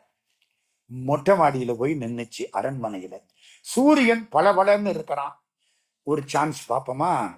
இது யாருன்னு, சின்ன பிள்ளை தானே, எங்க வயசு 12-13 வயசுக்குள்ள இருக்கும். சூரிய பகவானை பார்த்து இந்த மந்திரத்தை சொல்லிவிடுச்சு. சூரியன் அங்கிருந்து கோடி சூரிய பிரகாசமா வந்துட்டார். உன்னுடைய மந்திரம் என்ன இழுத்தது, என் போல ஒரு குழந்தை உனக்கு பிறக்கும். ஐயோ, எனக்கு தெரியாது, நான் தெரியாதனமா பண்ணிட்டேன், கைண்ட்லி எக்ஸ்கியூஸ் மீ சொல்ல முடியுமா? மந்திரத்தினுடைய வேகம் நிக்குது. வந்தா ஒரு பார்வைதான் பார்த்தான். நம்ம நினைக்கிற மாதிரி எல்லாம் கிடையாதுங்க. அந்த பார்வையினால இவ வயிற்றுல குழந்தை, உடனே டெலிவரி, குழந்தை வந்துருச்சு. கவசம் குண்டலத்தோட குழந்தை, உடம்புல கவசம், காதுல குண்டலம். இவ பயந்தே போயிட்டான். என்னங்க, ஒரு பொண்ணு மாடியில போய் நிக்கிறா, குழந்தைய தூக்கிட்டு வந்தா என்னத்துக்கு ஆகிறது, என்னடா பண்றதுன்னு புரியல. பார்த்தா ஒரு பெட்டியில வச்சா, அப்ப கட்டி இருந்த சேலை, அந்த சேலைய மடிச்சு அதுல வச்சா, பெட்டிய ஆத்துல விட்டுட்டான். அவன் சொல்லிட்டான், திரும்பவும் நீ கன்னியாவாய். முடிஞ்சு போச்சு. அந்த பெட்டிய ஒரு தேரோட்டி எடுத்தான். எடுத்து இந்த குழந்தைய வளர்த்தான். காதுல குண்டலம் இருந்தது. கர்ணம், கர்ணம்னா காது, காது சிறப்பாய் இருந்ததுனால கர்ணன்னு பேர் வச்சான். தேரோட்டி வீட்டுல அந்த குழந்தை வளருது. இந்த குந்தி தேவிக்கும் பாண்டவ ராஜாவுக்கும் கல்யாணம் ஆச்சு. என்ன சொல்ல சொல்ல பழைய கதை மறந்துகிட்டே போகுதோ. பாண்டு ராஜாவுக்கு அடிக்கடி திருப்புவேன். பாண்டு ராஜாவுக்கும் குந்தி தேவிக்கும் கல்யாணம் ஆச்சு. அப்புறம் இன்னொரு தாரம் கூட அவருக்கு ஆச்சு. மத்திர தேசாதிபதி சல்லியன். அந்த மத்திர தேசாதிபதி சல்லியனுடைய பொண்ணு, சல்லியனுடைய சகோதரி மாதிரின்னு பேர். 2ஆம் தாரம். அந்த காலத்துல பணக்கம், ராஜாக்கள் தொடர்பு வேண்டி கல்யாணம் பண்ணிக்கிறது. அக்பர் சக்கரவர்த்திகள் ராஜபுதனத்து பெண்கள் 7-8 பேரை கல்யாணம் பண்ணாரா. அப்பத்தான் அவனுக்கு நமக்கும் சண்டை வராம உதவியா இருக்கும்னு. 2 தாரம் ஆயிப்போச்சு இவருக்கு. ஒண்ணு குந்தி தேவி, இன்னும் ஒண்ணு மாதிரி. காட்டுல 2 பேரும் அப்படி போய் நிக்கிற பொழுது அழகா 2 பறவைகள். அந்த பறவைகளை பார்க்கிறார். அந்த பறவைகளை பார்த்தா 2 பறவையும் அழகா இருக்கு. பார்த்தவர் என்ன பண்றார், 2ஐயும் பார்க்கிறார், அழகா தெரியுது. அந்த பக்கம் பார்த்தார், 2 மான்கள் ஒன்னோட ஒண்ணு இணைஞ்சு அழகா நிக்குது. விட வேண்டியதானே. ஆண் அந்த மான் மேல அம்பு விட்டுட்டார். ராஜா 2 மான் அம்பு விட்ட உடனே அந்த பெண் மான் இறந்து விட்டது. அந்த ஆண் மான் எழுந்தது, முனிவரா மாறிடுச்சு. நான் கிந்தக முனிவர், கிந்தம முனிவர்.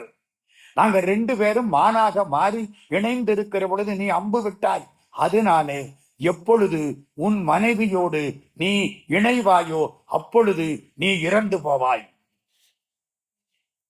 போச்சு வென. ஒழுங்கா போயிருக்கலாம். பாண்டுவுக்கு இப்படி ஒரு வினை. மாதிரியும் பாண்டுவும் தான் அப்போ பக்கத்துல போனாங்க. இப்ப சரி ஆயிப்போச்சு. இப்போ இனிமே பொண்டாட்டி பக்கத்துல போக முடியாது. வம்சத்துக்கு பிள்ளை வேணும். திருதராஷ்டிரனுக்கும் காந்தாரிக்கும் கல்யாணம் ஆகி குழந்தை இல்ல. பாண்டுவுக்கு 2 தாரம் கல்யாணம் பண்ணி இப்படி சாபமா போச்சு. என்ன செய்யறது? அப்பதான் குந்தி தேவி இந்த செய்தியை சொல்கிறாள். இந்த மாதிரி ஒரு மந்திரம் எனக்கு துர்வாசர் கொடுத்தார். அந்த மந்திரத்தை சொன்னால் எந்த தெய்வத்தை நோக்கி நான் வழிபாடு செய்கிறேனோ அந்த தெய்வம் வந்து எனக்கு அது மாதிரி ஒரு குழந்தையை கொடுக்கும். எல்லாரும் கூடினார்கள். தர்ம தேவதையை நினைத்து ஒரு குழந்தையை கொடு. அதுக்குள்ள காந்தாரி கர்ப்பமாயிட்டான். கர்ப்பத்துல குழந்தை இருக்கு. 5 மாசம், 6 மாசம், 7 மாசம், 8 மாசம், 11 மாசம், 15 மாசம், குழந்தை பிறக்கல, வயிற்றுக்குள்ள இருக்கு. இங்க தர்மராஜா சிவபெருமானுடைய கருணையினாலே ஒரு பக்தனாய் இருக்கக்கூடிய தர்மராஜா குந்தி தேவிக்கு தருமனுடைய அம்சமாக பிறந்தார். முதல்ல இங்க தர்மராஜா பிறந்தாச்சு. அதைத்தான் நம்முடைய வில்லிபுத்தூர் ஆழ்வார் சிவமுர முகூர்த்தம் வாரம் தினம் திதி கரணம் யோகம் நவம் என வழங்கு கோளும் நன்னிலை நின்ற போதில், ஜாதகப்படி எல்லாம் ஒழுங்கா நிக்கிற பொழுது அவனியை ஒரு கோல் ஓச்சி ஆளும் என்று, அவனியை பூரா ஆளக்கூடியவன் என்று அறிவில் மிக்க தவநெறி முனிவர் கூற பிறந்தனன் தருமன் மைந்தன். இன்னைக்கு தலைப்பு பிறந்தனன் தருமன் மைந்தன். தர்மராஜா வந்து குழந்தையா பிறந்தார். யமதர்மராஜா தர்ம தேவதை மூத்த பிள்ளையாக பிறந்தது. நல்ல நிமித்தங்கள். காந்தாரிக்கு 2 வருஷமா வயிற்றில இருந்து கர்ப்பம், குழந்தை பிறக்கல. என்னடா இது, 2 வருஷமா தாங்கிட்டு நிக்கிறேன், அங்க குழந்தை பிறந்துருச்சு, என்ன பண்றது? ஆத்திரத்துல குளவியை எடுத்து வயிற்றில இடிச்சுட்டான். கோபம், பொறாமை, ஆத்திரம் குழந்தைகளை பாதிக்குமா பாதிக்காதா? வயிற்றில இடிச்ச உடனே அப்படியே ரத்தமா கொட்டிடுச்சு. வியாச பகவான் ஓடி வந்தார். 100 பாத்திரத்துல ரத்தத்தை எடுத்து வச்சுட்டார். இன்னைக்கு சொல்றீங்கல்ல குழந்தை எதுல, டெஸ்ட் டியூப் பேபி சொல்றீங்கல்ல, 100 பாத்திரங்கள், சின்ன சின்ன பாத்திரம், அந்த ரத்தத்தை 100 பாத்திரத்துல வச்சுட்ட, மிச்சத்தை 101வது பாத்திரத்துல வச்சுட்ட. கொஞ்ச காலம் ஆச்சு. அதுக்கப்புறம் எல்லாத்தில இருந்தும் குழந்தை வந்தது. முதல்ல இருந்த பெரிய பாத்திரத்தில இருந்து வந்த குழந்தை துரியோதனன்.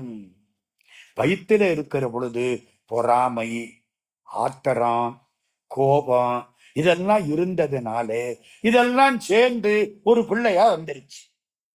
எவ்வளவு முக்கியமான பாடம் பார்த்தீங்களா? இன்னைக்கு மறக்கப்படாது.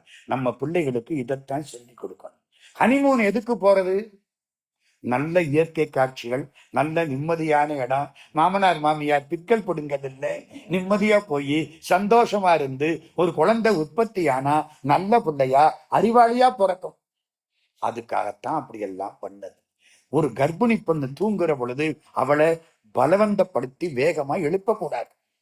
மெதுவா அமைதியா எழுப்பணும். பலவந்தப்படுத்தி எழுப்பினால் அந்த வேகம், அந்த பதற்றம் குழந்தைய பாதிக்கும். அதனாலதானே குடியிருந்த கோயில்னா அப்பாவுக்கு பெருமையா அம்மாவுக்கு பெருமையா? அம்மாவுக்குத்தான் பெருமை. தாய் தான் முன்னால, அவளுக்கு சமம் யாரும் கிடையாது. அன்னையும் பிதாவும் முன்னறி தெய்வம், தாயிற் சிறந்த கோயிலும் இல்லை. சரி, அவளுக்கு ஆத்திரம். துரியோதனன், துச்சாசனன் 100 பிள்ளை பிறந்தது. இந்த கடைசி அவர் டப்பாவில் மிச்சம் வச்சால ஒரு பெண் குழந்தை துச்சலைன்னு பிறந்தது. இதுக்கு அடுத்த நாள் அங்க பீமன் பிறந்துட்டான். முதல்ல தருமன், அப்புறம் இந்த 100 பிள்ளை.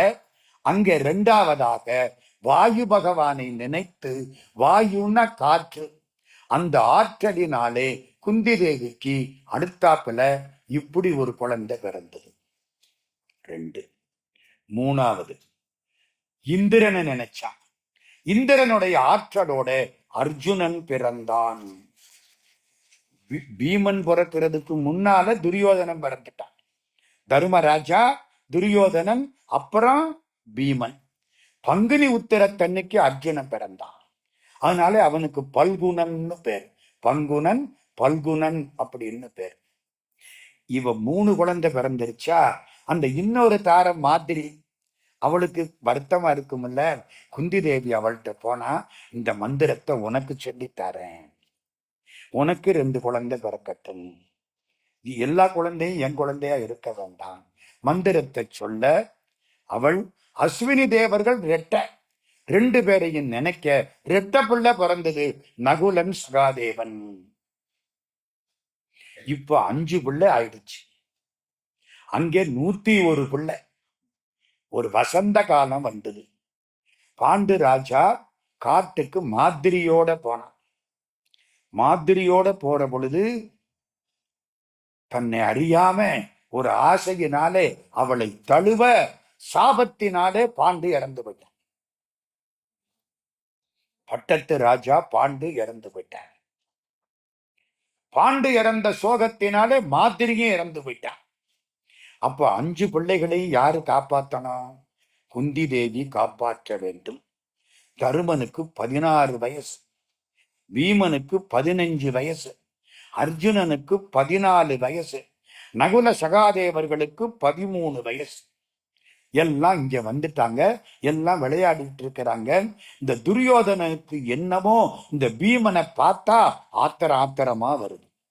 சில பேரை பார்த்தா நமக்கு சந்தோஷமா இருக்கும், சில பேரை பார்த்தா ஒரு மாதிரியா இருக்கும். ஏன்? போன ஜென்மத்துல பண்ணுன விவகாரம். இது இயல்பு, நிச்சயமா இருக்கும். ஒண்ணு கோபம், பொறாம.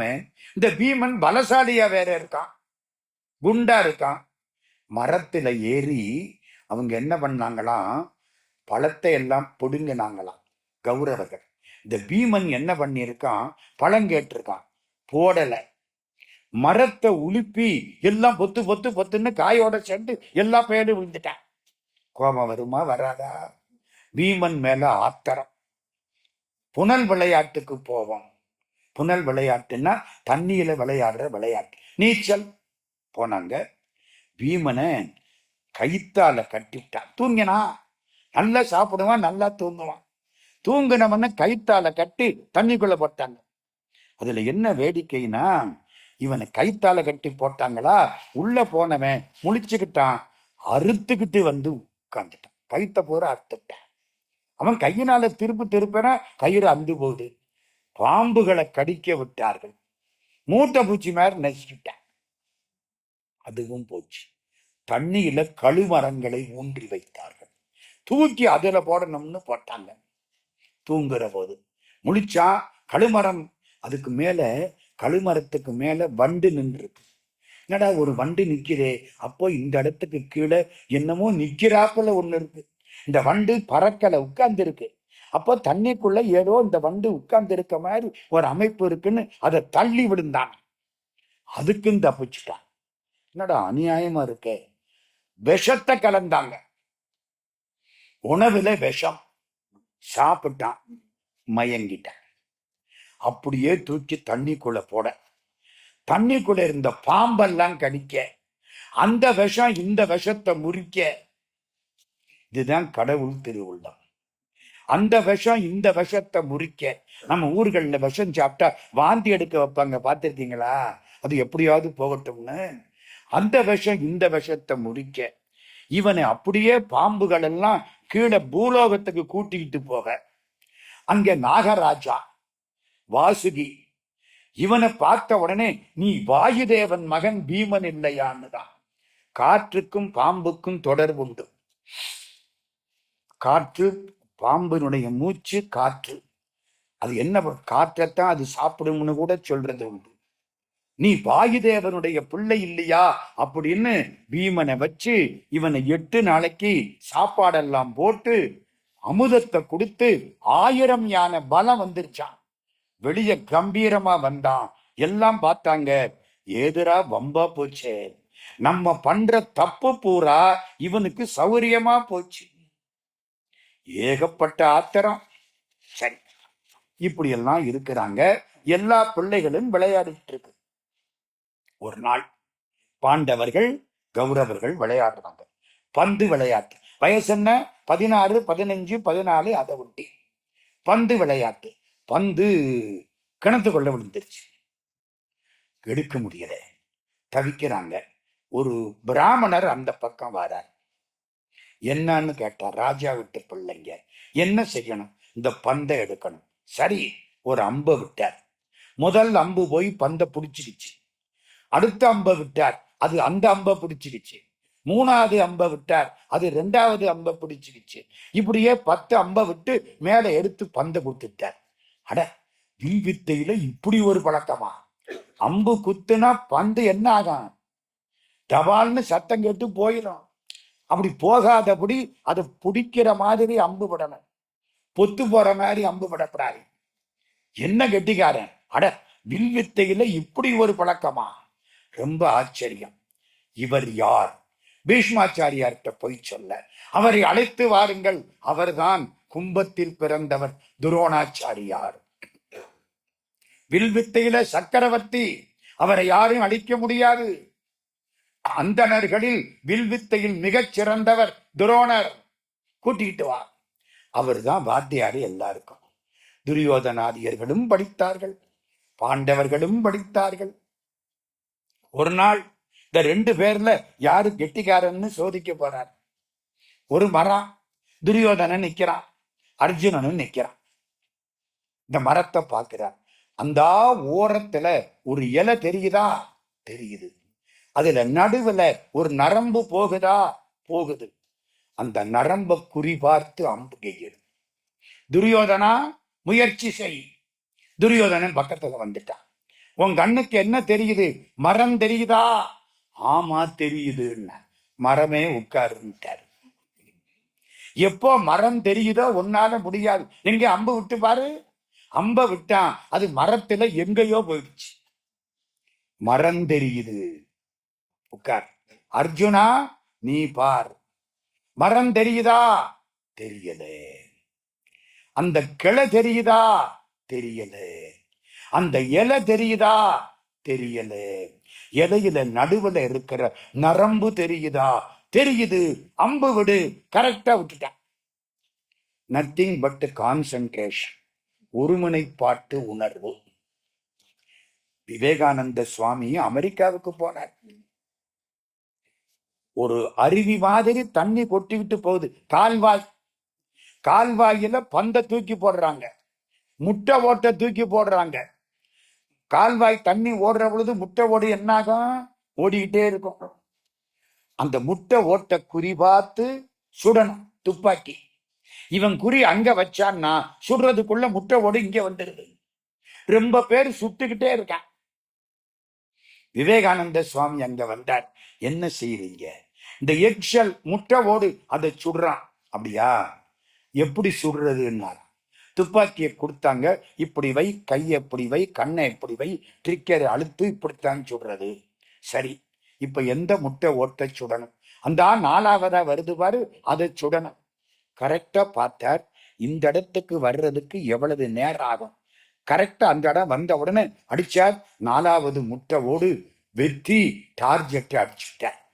எல்லாம் கேட்டான், உங்களுக்கு துப்பாக்கி சுடுறதுல எவ்வளவு வருஷ பயிற்சின்னா? 3 நிமிஷ பயிற்சின்னு. இப்ப நீ சொன்னில இந்த 3 நிமிஷம் தான், அது எப்படி உங்களால முடியுது? எங்க இந்தியாவில ஞானிகள், சன்னியாசிகள், துறவிகள், ஆன்றோர்கள் எல்லாருக்கும் இது சர்வ சாதாரணம். இது ஒருமுனைப்பாட்டு உணர்வு, கான்சென்ட்ரேட்டிங் பவர். நம்ம பையன் காதுல ஒன்ன மாட்டிக்கிட்டே படிக்கிறான். படிப்புலையும் புத்தி போகல, இந்த காதுல மாட்டினதிலையும் புத்தி போகல. கான்சென்ட்ரேஷன் இல்லாம போச்சு. ஆக வீராதி வீரன் அர்ஜுனன், இவங்களுக்கெல்லாம் ஒரு போட்டி வைக்கணும் அப்படின்னு அரங்கேற்றம் பண்றாங்க.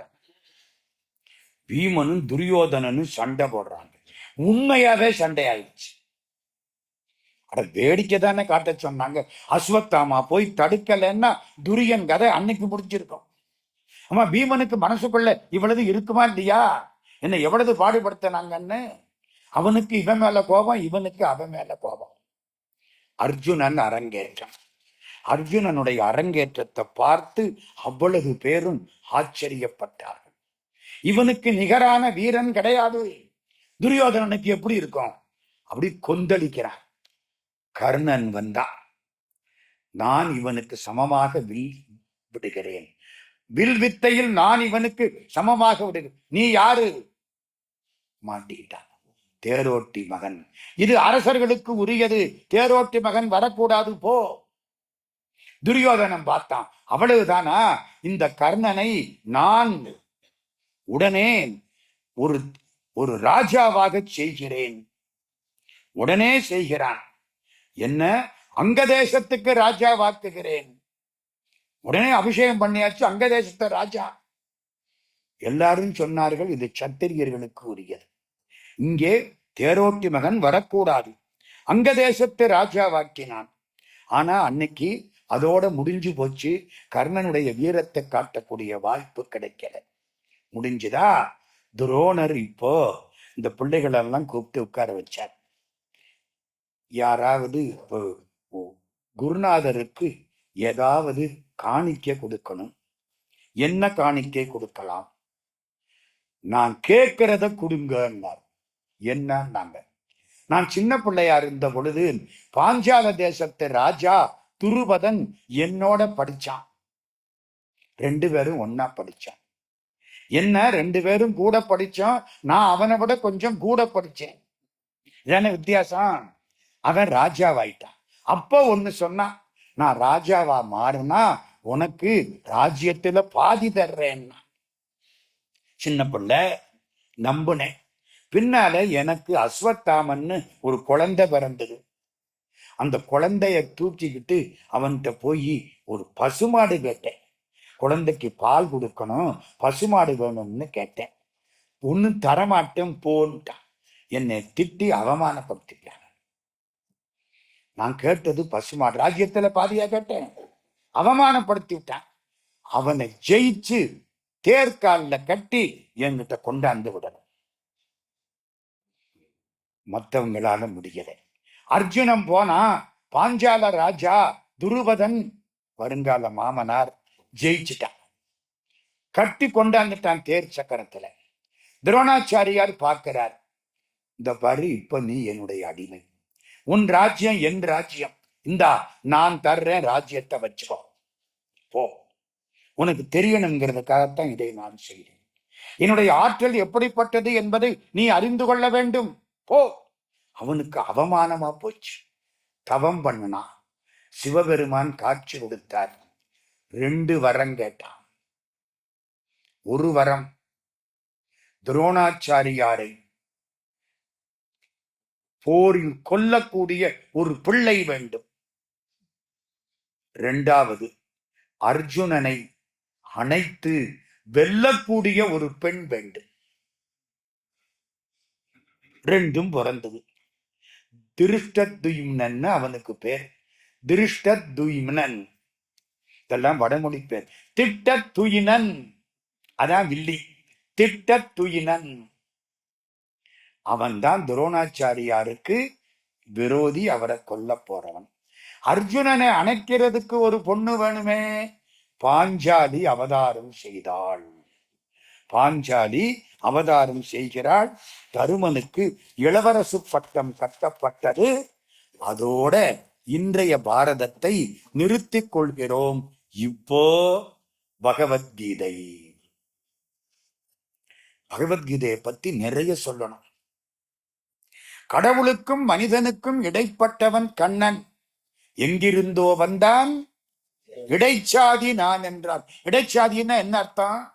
யாதவ வம்சம், இடைய வீடு இல்ல. கடவுளுக்கும் மனிதனுக்கும் இடைப்பட்ட சாதி. கடவுளாயிருப்பவன் மனிதனாக வந்து மனிதர்களை கடவுள் நிலைக்கு உயர்த்துகிறான். இடைப்பட்ட சாதி எங்கிருந்தோ வந்தான், இடைச்சாதி நான் என்றான். கடவுளுக்கும் மனிதனுக்கும் இடையில் போடப்பட்ட ஒரு பாலம் கிருஷ்ண பரமாத்மா. மனிதனாக பிறந்து மனித இயல்பு உள்ளவனாக வளர்ந்து தன்னை மனிதனாக காட்டிக்கொண்டு தெய்வ நிலைக்கு நம்மை உயர்த்தியவன் கிருஷ்ண பரமாத்மா. பகவத்கீதை எங்க தொடங்குது? 2 அத்தியாயம் இப்ப சொல்ல போறேன். போர் ஆரம்பிச்சாச்சு. கண்ணு தெரியாத திருதராஷ்டிரன் சண்டைய பார்க்கணும்னு ஆசைப்பட்டான். சஞ்சயன்னு ஒரு மந்திரி அறிவாளி வியாசரை கும்பிட்டான். வியாசர் வந்தார், சஞ்சயா உனக்கு ஞான திருஷ்டி கொடுக்கறேன், போர்க்களத்துல நடக்கிறது அரண்மனையில உனக்கு தெரியும். முந்தியெல்லாம் இப்படி சொன்னா நம்ப மாட்டாங்க, இப்ப எல்லாரும் ஆமாங்கிறாங்க. ஆமா, அமெரிக்காவில் நடக்கிறது சிங்கப்பூர்ல தெரியுதா இல்லையா? அந்த காலத்துல அப்படி ஒரு டிவி அவன் தயார் பண்ணியிருக்கான். எப்போ 5000 வருஷத்துக்கு முன்னால. இப்ப ரொம்ப பேர் நம்புறாங்க. ஆமா சார், இருந்தாலும் இருக்கா. இப்படி என்னென்னவெல்லாம் வரப்போகுது. டெஸ்ட் டியூப் பேபி வந்துருச்சு, டிவி வந்துருச்சு 5000 வருஷத்துக்கு முன்னால. அப்படியே படம் தெரியுது. சஞ்சயன் சொல்கிறான், பரமாத்மா கண்ணன் தான் பாண்டவர்களுக்கு பலம். முதல் நாள் போர் தொடங்க போகிறது. தேர் உடம்பு, அர்ஜுனன் ஜீவாத்மா, கிருஷ்ணன் பரமாத்மா. புரியிறாப்புல சொல்லவா? உபனிஷத்துல ஒரு கதை வருது, சின்ன கதை. ஒரு கிளை, கிளையிலே 2 கிளிகள். ஒரு கிளி செயல்படுகிறது, ஒரு கிளி பார்த்து கொண்டே இருக்கிறது. செயல்படுறது நீங்களும் நானும், நம்மளை பார்த்துக்கிட்டே இருக்கிறது கடவுள். சாட்சி மாத்திரமே, கடவுள் சாட்சி மாத்திரம். இந்த கிளி செயல்படுகிறது. செயல்படுறது யாரு? அர்ஜுனன். இதை பார்த்துக்கிட்டு சர்வ சாட்சியா இருக்கிறது யாரு? கிருஷ்ண பரமாத்மா. இந்த தேர் தான் அந்த உடல். கடவுள் ஆட்டுவிக்கிறார். நீ காரணம் அல்ல, உன் செயல்கள் எல்லாம் இறைவனுடைய செயல்கள். அவன் திட்டம் போட்டு விட்டான், நீ கருவி, அவன் கர்த்தா. இப்ப பொறுப்பு யாருக்கு? துப்பாக்கினால சுட்டு விட்டேன். துப்பாக்கிக்கு தண்டனையா, சுட்டவனுக்கு தண்டனையா? நம்ம துப்பாக்கியை பார்த்து திட்டிக்கிட்டு உட்கார்ந்து இருக்கிறோம். நம்மெல்லாம் யாரு? துப்பாக்கி. சுடுறவன் யாரு? கடவுள். சாட்டி நிற்கும் அண்டமெல்லாம் சாட்டையிலா பம்பரம் போல் ஆட்டுவிக்கும் குற்றாலத்து அண்ணலார். திருக்குற்றால குறவஞ்சி. ஒரு பையன் பம்பரத்தை சுத்த விட்டுட்டு உள்ள போயிட்டான். என்ன மாதிரி ஒரு முட்டாள் வந்து பார்த்துட்டு, பம்பரம் அதுவா சுத்துதுன்னா, அது எப்படி அதுவா சுத்தம்? சுத்தன பையன் உள்ள போயிட்டான்.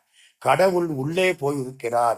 நாம் பம்பரமாய் சுத்துகிறோம். நான் சுத்தினேன்னு சொல்லாதே, நான் சம்பாதிச்சேன்னு சொல்லாதே, நான் காரணம்னு சொல்லாதே. நீ கருவி, இறைவன் கர்த்தா. இத புரிஞ்சுக்கிட்டா கஷ்டமே கிடையாது. கடவுள்கிட்டையும் மாயை உண்டு.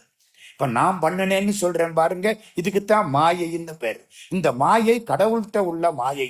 ஏன் சார், கடவுள்கிட்ட உள்ள மாயை அவரை பாதிக்காதா? பகவான் ராமகிருஷ்ணர் அழகாக சொன்னார், பாம்பு வாயில நஞ்சு இருக்கும், அது செத்து போகாது. நஞ்ச குடுக்குது, நம்ம வாங்குற, நம்ம செத்து போயிடுறோம். ஒருத்தன் திட்டுறான், திட்டுறவன் நல்லா இருக்கான், திட்ட வாங்கிக்கிட்டவன் வருத்தப்படுறான்.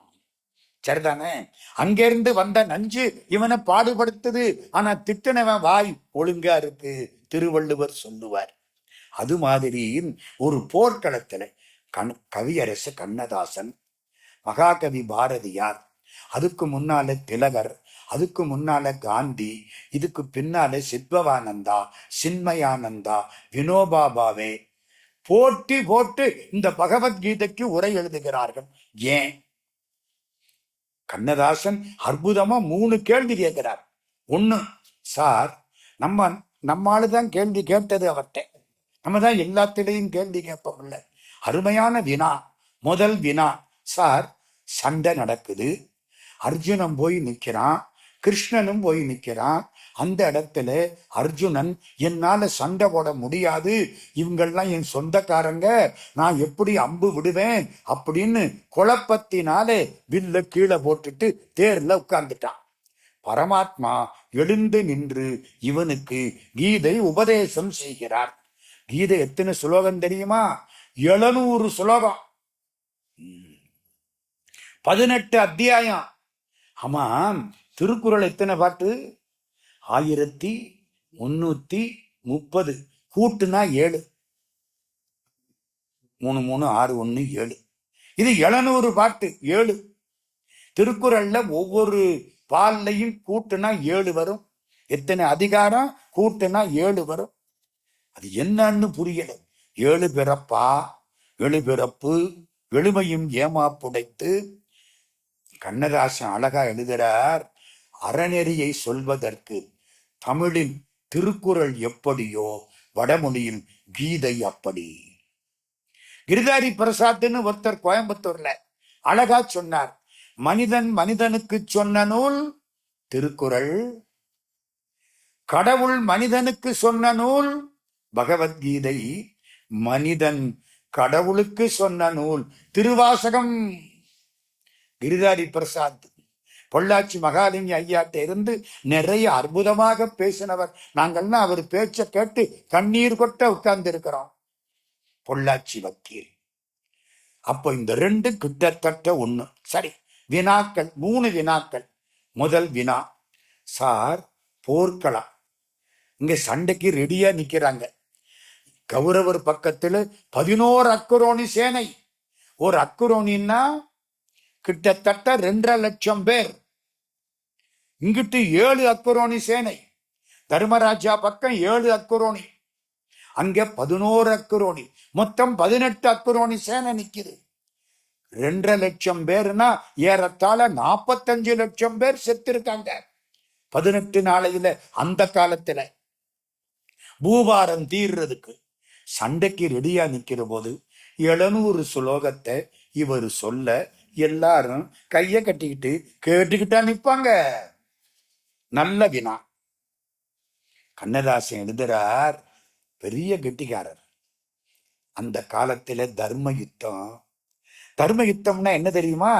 காலையில சூரியோதயம் ஆரம்பிக்கிற பொழுது யுத்தம் ஆரம்பிக்கும். சூரியன் மலைவாயில விழுந்துட்டா யுத்தம் முடிஞ்சிடும். அதுக்கப்புறம் எல்லாரும் ஒன்னா உட்கார்ந்து சாப்பிடுவாங்க. நாளைக்கு எவனை கொல்ல போறனோ அவன் எனக்கு முன்னால உட்காருமே, நான் அவனு இந்தா உனக்கு ஒரு அப்பளம் எனக்கு ஒரு வடை என்ன சாப்பிட்டுக்குவோம். தர்ம யுத்தம். 6 to 6 தான் சண்டை போடணும். யாரு கூட சண்டை போடுறானோ அவன் தான் அவன் கூட சண்டை போடணும். அடுத்தவனை போய் இதாண்டா சான்ஸ்னு ஒரு வெட்டு வெட்டிடக்கூடாது. தர்ம யுத்தம். யுத்தம் எப்படி ஆரம்பிக்கும் தெரியுமா? சங்கு ஊதுவாங்க எல்லாம். ஒருவேளை அதுலதான் சங்கு ஊதிட்டாங்கன்னு ஆரம்பிச்சானோ என்னமோ தெரியல. எல்லாம் அவனவன் சங்க ஊதணும். சங்கு ஊதுனதுக்கு அப்புறம் அங்கே சேனாதிபதி பீஷ்மாச்சாரியார், இங்க சேனாதிபதி திருஷ்டத்யும்னன். 2 பேரும் கொடியாட்டுவாங்க. கொடியை அசைச்சதுக்கு அப்புறம்தான் சண்டை ஆரம்பிக்கணும். கொடி அசையலைன்னா 3 நாள் ஆனாலும் நிக்கணும். தர்ம யுத்தம்.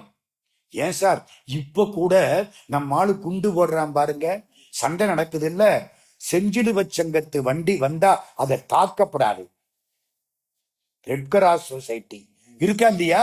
இவ்வளவு மோசமான காலத்திலேயே ஒரு ஒழுங்கு அப்படி இருக்கிற பொழுது அந்த நல்ல காலத்தில எப்படி இருந்திருக்கும்? கொடிய அசைக்கிற வரைக்கும் கிருஷ்ணன் சொல்லிக்கிட்டே இருக்கான். அத்தனை பேரும் கேட்கிறாங்க. ஒரு வினாவுக்கு விடை. 2வது அடுத்த வினா, அது ரொம்ப அற்புதமான வினா. இதுல அடிக்கடி இந்த 4 ஜாதியை பத்தி சொல்றார். என்ன 4 ஜாதி? அரசர், அந்தனர், வணிகர், வேளாளர். வடமொழியில சொல்ல போனா அவங்க என்ன சொல்றாங்க? இந்த 4 வர்ணம். அப்படித்தானே? யாரு யாரு? 1 ராஜா, சத்திரியன், வைசியன், அந்தணன், பிராமணன், சூத்திரன். சூத்திரன்னா மட்டம், பிராமணன்னா உயர்வு அப்படின்னு எங்க சொல்லி இருக்குன்னு கேட்கிறார். பின்னால வந்தவங்க பண்ணின வேலை. இந்த நான் ஒண்ணு சொல்றேன் உங்களுக்கு, எனக்கு முகம் முக்கியமா கால் முக்கியமா? 2ம் தான் முக்கியம். என்னங்க, முகம் முக்கியமா கை முக்கியமா மனசு முக்கியமா கால் முக்கியமா? சார் உடம்பு மொத்தமும் தான் சார் முக்கியம். நீங்க என்ன இன்ஸ்டால்மெண்ட்ல கெடுத்துருவீங்க போல இருக்கே. ஒன்னா 4 பேரு வேணும். தொழில் பிறப்பினால் அல்ல, ஜாதி என்பது தொழிலால். 4 பேர். கடவுளை பற்றி பேசுவது, அறநெறிகளை சொல்லுவது, கட்டுப்பாட்டோடு இருப்பது, ஒழுக்கத்தை பாதுகாப்பது, இதுக்குன்னு சில பேர். இவங்களுக்கு பிராமணர்கள்னு பேர். ராஜ்யத்தை அடுத்தவன் தேர்ந்து காப்பாத்துறது, பகைவர்கள் தேர்ந்து காப்பாத்துவது, நீதியை பரிபாலனம் செய்வது, இவங்களுக்கு சத்திரியர்னு பேர். பொருளாதாரம் வேணுமே, வியாபாரம் பண்றது, நாட்டுல பொருளாதாரத்துக்கு நல்ல வழிகளை காட்டுறது. இவனுக்கு பேரு வைசியன். டாக்டர் வேணுமே, வீடு கட்டுறதுக்கு இன்ஜினியர் வேணுமே, பாலம் கட்டுறதுக்கு ஆள் வேணுமே, உழைக்கிறதுக்கு ஆள் வேணுமே. இவங்களுக்கு சூத்திரன்னு பேர். டாக்டர், இன்ஜினியர், இவங்க எல்லாம், வக்கீல், ரொம்ப முக்கியமா சொல்லணும், இவங்க எல்லாரும் யாரு? சூத்திரன். பிராமண பிள்ளை வக்கீலா வந்தா அவன் சூத்திரன். பரமாச்சாரியார் சண்டை போடுறார். காஞ்சி பரமாச்சாரியார், அந்தணர்கள் என்னைக்கு கோயிலை விட்டு விட்டு வேலைக்கு போனாங்களோ அந்த தர்மம் போச்சு. அவனவனுக்கு ஒரு வேலை. ஒரு ஒரு வணிக விட்டு பிள்ளை கோயில்ல போய் பூஜை பண்ணனா அவன் பிராமணன். இந்த 4 வர்ணங்கள், இந்த 4 வர்ணம்னது எதுக்கு? மியர் டிவிஷன் ஆஃப் லேபர். சூத்திரன்னு ஏன் பேரு வச்சான்? சூத்திரதாரின்னா என்ன அர்த்தம்? சூத்திரம்னா என்ன? இயங்குவோன் சூத்திரதாரி, இயக்குவோனும் சூத்திரதாரி. சூத்திரம்னா என்ன சார் அர்த்தம்? இந்த கணக்குல சூத்திரம்னு சொல்லுவான், பார்த்திருக்கீங்களா? இப்படி செய்ய வேண்டும் என்று சொல்வது சூத்திரம். அதன்படி இயங்குபவர்கள் இயக்குபவன் சூத்திரதாரி, இயங்குபவன் சூத்திரன். இதுதான், வேற ஒண்ணு. இது மட்டும் அது பெருசுன்னு எந்த வேதத்திலையும் கிடையாது. வேதத்தில் இல்லை, கீதையில் இல்லை, வேறுள்ள சாத்திரம் யாருக்கு நீ? சாதித்து யாரையும் சண்டாளன் என்றிடும் சாத்திரம் சத்தியம் சம்மதமோ?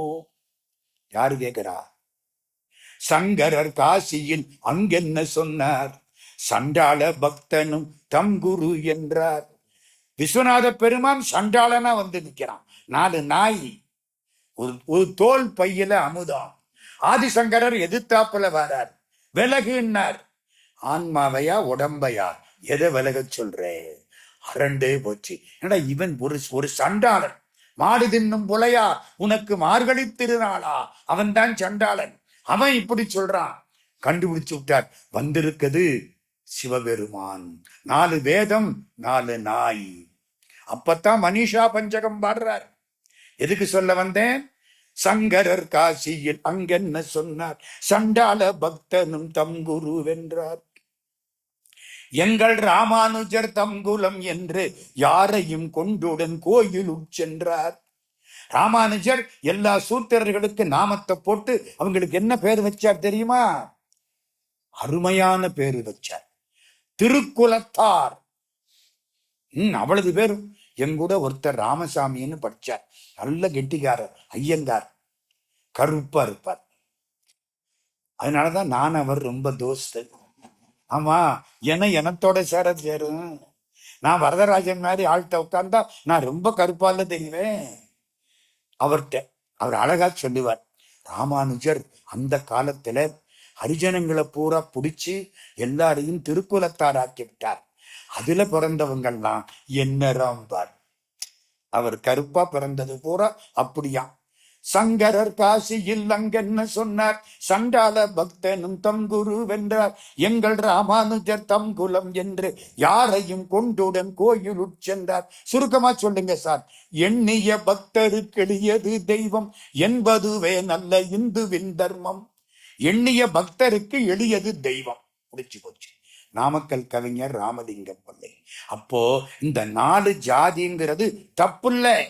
இது உயர்வு, அது தாழ்வுன்னு பின்னால வந்தவன் சொன்னானே தவிர வேதத்துல கிடையாது, கீதையில கிடையாது.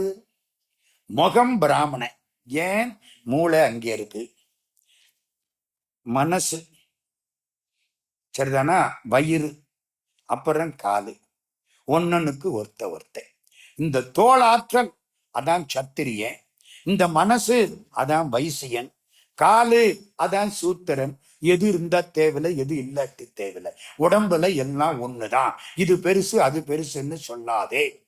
இது 2வது வினா. இந்த 3வது வினா, பகவத்கீதையில உலக வாழ்வுக்கு உதவாத செய்திகள் உண்டு. அது ஆத்ம விசாரம் நமக்கு எப்படி பயன்படும் கேட்கிறாங்க.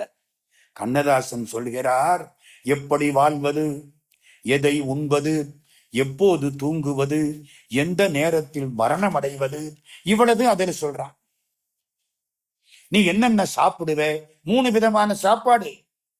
சாத்விகம், ராஜசம், தாமசம். அந்த குணத்தை உண்டாக்கக்கூடிய சாப்பாடு. இது சாப்பிட்டா இப்படி ஆக இது பலன்படுமா இல்லையா நமக்கு? அதனாலே தடுமாறும் மனிதனை கரை சேர்ப்பது கீதை. பற்றில்லாத வாழ்க்கை சுகமாயிருக்கும் என்று காட்டுவது கீதை. மகாபாரதம் பால், அதிலிருந்து கடைந்து எடுக்கப்பட்ட வெண்ணெய் கீதை. பகவத்கீதையை ஒழுங்காய் படித்தவன் தன் கடமையை ஒழுங்காக செய்வான். தத்துவமசி. ஐயப்பன் கோயிலுக்கு போறோமா இல்லையா? அங்க மேல என்ன எழுதி போட்டிருக்கு? தத்துவமசி, அது நீயாகிறாய். தத் அது, துவம் நீ, அசி ஆகிறாய், நீ கடவுளாகிறாய். நீ கடவுளாகிறாய். கடவுள் திருவண்ணாமலை தீபம், நீ உங்க வீட்டுல ஏற்றி வைக்கிற விளக்கு, அவ்வளவுதான். நீ கடவுளாகிறாய். தத் அது. 7-12 அத்தியாயம் பரமாத்மாவை பத்தி. துவம் நீ, முதல் 6 அத்தியாயங்கள் ஜீவாத்மாவை பத்தி. அசி அது ஆகிறாய், 13-18 வரைக்கும். கீத 18 அத்தியாயம் 6 பிரிச்சாட்சியில் பைபிள் மொழிபெயர்க்கப்பட்ட மாதிரி கீதை மொழிபெயர்க்கப்பட்டது. பைபிள் மொழிபெயர்க்கப்பட்டதற்கு ஆதிக்கம், பணம் எல்லாம் காரணம்.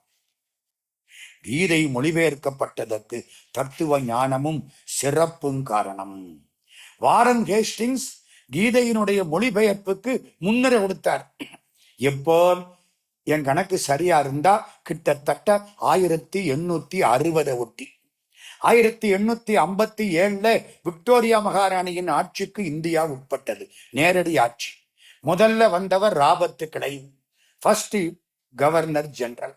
2வதா வந்தவர் வாரன் ஹேஸ்டிங்ஸ். அவர்கிட்ட போய் கீதை ஆங்கில மொழிபெயர்ப்புக்கு முன்னுரை கேட்டார்கள். எழுதுகிறார், இங்கிலாந்து ஒரு காலத்தில் இந்தியாவை இழக்க நேரிடலாம். ஆனால் இந்தியாவில் உதித்த பகவத்கீதை இருக்கும் வரை இந்தியாவின் பெருமை என்றைக்கும் இருக்கும். கீதையின் கோட்பாடுகளை இங்கிலாந்து பின்பற்றினால் அது என்றைக்கும் சிறப்போடு இருக்கும். யார் எழுதுறா? Warren Hastings. கீதைக்கு சிறந்த உரை யார் உரை? சித்பவானந்தா, பாரதி, கண்ணதாசன், திலகர், காந்தி, வினோபா இல்லை. கீதைக்கு சிறந்த உரை கிருஷ்ண பரமாத்மாவின் வாழ்க்கையே. கீதைக்கு உரை எது? கிருஷ்ண பரமாத்மாவின் வாழ்க்கை. என்ன சார், சுருக்கமா சொல்லுங்க சார். கீதை இன்னைக்கு செய்தல் உன் கடனே. பாரதி, அறம் செய்தல் உன் கடனே, அதில் எய்துறும் விளைவினில் எண்ணம் வைக்காதே. கடமையை செய், அறத்தை செய், பலனை பற்றி கவலைப்படாதே. என்னிடம் விட்டுவிடு. Do your duty, result upon God. உன் கடமையை செய். சார், என் பிள்ளைய படிக்க வச்சேன், கஷ்டப்பட்டு படிக்க வச்சேன், 4 வருஷமா ஒரு கிளாஸ்ல உட்கார்ந்து இருக்கான் சார். உன் கடமையை நீ செஞ்சிட்டில்ல, கவலைப்படாத போ. வியாபாரத்தை ஆரம்பிச்சேன், கஷ்டப்பட்டேன், நஷ்டமா போச்சு, கவலைப்படாதே. நீ பொறுப்பல்ல, கடமையை செய். பக்தி பண்ணி பிழைக்க சொன்னான், பலனை எண்ணாமல் உழைக்க சொன்னான். செய்தல் உன் கடனே, அறம் செய்தல் உன் கடனே, அதில் எய்துறும் விளைவினில் எண்ணம் வைக்காதே. கீதா கீதா கீதா கீதா கீதா கீதா சொல்லி பாருங்க, தாகின்னு வரும். கீதா கீதா கீதா கீதா கீதி வருது இல்ல? தாகின்னா என்ன அர்த்தம்? தியாகின்னு அர்த்தம். கொடு கொடு, எல்லாவற்றையும் விட்டு விட்டு இறைவன்பால் உன் மனத்தை கொடு, வாழ்க்கை சுகமாயிருக்கும். ராமகிருஷ்ணர் சொன்ன வார்த்தை. இப்போ 2 அத்தியாயம் வேகமா போறேன். குருட்சேத்திரம். திருதராஷ்டிரன் கேட்கிறான், சஞ்சயன் சொல்றான். அங்கே நடக்கிறது போர்க்களம், பெரிய ரத்த நதி. யார் நிக்கிறா? அர்ஜுனன் நிக்கிறான். பரமாத்மாவை பார்க்கிறான். அந்த போர்க்களத்திலே 2 சேனைகளுக்கும் நடுவிலே கொண்டு போய் நிறுத்து. தேர் நிறுத்தப்பட்டது. அர்ஜுனன் பார்க்கிறான், துரோணர் நிற்கிறார், பீஷ்மர் நிற்கிறார், கிருதவர்மா, கிருபாச்சாரியார், துரியோதனன், அண்ணன் வர எல்லாரும் கர்ணன் நிக்கல. முதல் நாள் போறதுக்கு அவன் வரல. அந்த கதை நான் பின்னால சொல்றேன். இத்தனை பேரையும் பார்க்கிறான். இவர்கள் எனக்கு சொந்தக்காரர்கள். கண்ணா, எனக்கு வெற்றி வேண்டாம், எனக்கு அரசபோகம் வேண்டாம், எனக்கு ஆனந்தம் வேண்டாம். என் குருநாதர், என் பாட்டனார், என் சகோதரர், என் சம்பந்தி, என் மாமனார், இவர்களை நான் கொல்ல மாட்டேன். நான் கொல்லப்பட்டாலும் பரவாயில்லை, இவர்களை கொல்ல மாட்டேன். பாதகர்களை கொன்றாலும் கூட அது பாவம்தானே. குலத்தை அழிக்கலாமா? இவர்களும் குருகுலத்தைச் சேர்ந்தவர்கள், நானும் அப்படி.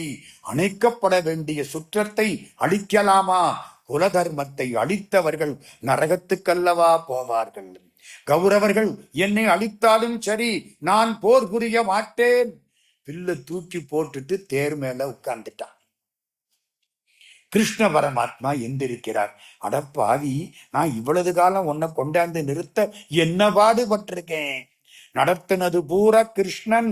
அதை நாளைக்கு சொல்றேன். அழகா நிமிந்து நிற்கிறார். அந்த பாட்டு ஒரு 4 வரி சொல்றேன். இந்த அர்ஜுனன் சொன்னது, போர் செய்யத்திரண்டு நிற்கும் புகழுரு சுற்றங்கண்டு சோர் உறும் எந்தன் அங்கம் துயரிலே உளரும் என்பாய் வேர்வையில் நடுங்கும் மேனி மெய் சிலிர்க்கின்றதையா கார்பொழி காண்டீபம் என் கை விட்டு நழுவக் கண்டேன். காண்டீபம் கீழே விழுந்துருச்சு. தகும் உடல் தணல் போலாக உடம்பு எரியுது. தள்ளாடி நிற்கின்றேன் யான், புகுமனம் சுழலக் கண்டேன், பொல்லாத சகுனங்கண்டேன். மிகும் எந்தன் சுற்றத்தாரை வீழ்த்திடல் நன்மைதானோ ரகுநந்தா கண்ணா, இது நன்மையாய் தோன்றவில்லை. யாரு பாடின பாட்டு? கண்ணதாசன் பாட்டு. கீதைக்கு கண்ணதாசன் பாட்டு.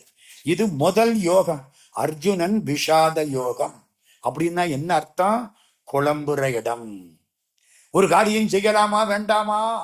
குழம்புற இடம். குருநாதனை கொல்லலாமா? பாட்டனார கொல்லலாமா? சொந்தக்காரனை கொல்லலாமா? தவிக்கிறான். பகவான் எழுகிறார். 2வது அத்தியாயம் சாங்கிய யோகம். ஆன்மா என்பது அடியில்லாதது. முக்கியமான இடம். நீ என்னடா கொல்ல போறேங்கிற? கொல்றதுக்கு நீ யாரா? உன்னால உடம்ப கொல்ல முடியுமா? உயிரை கொல்ல முடியுமா?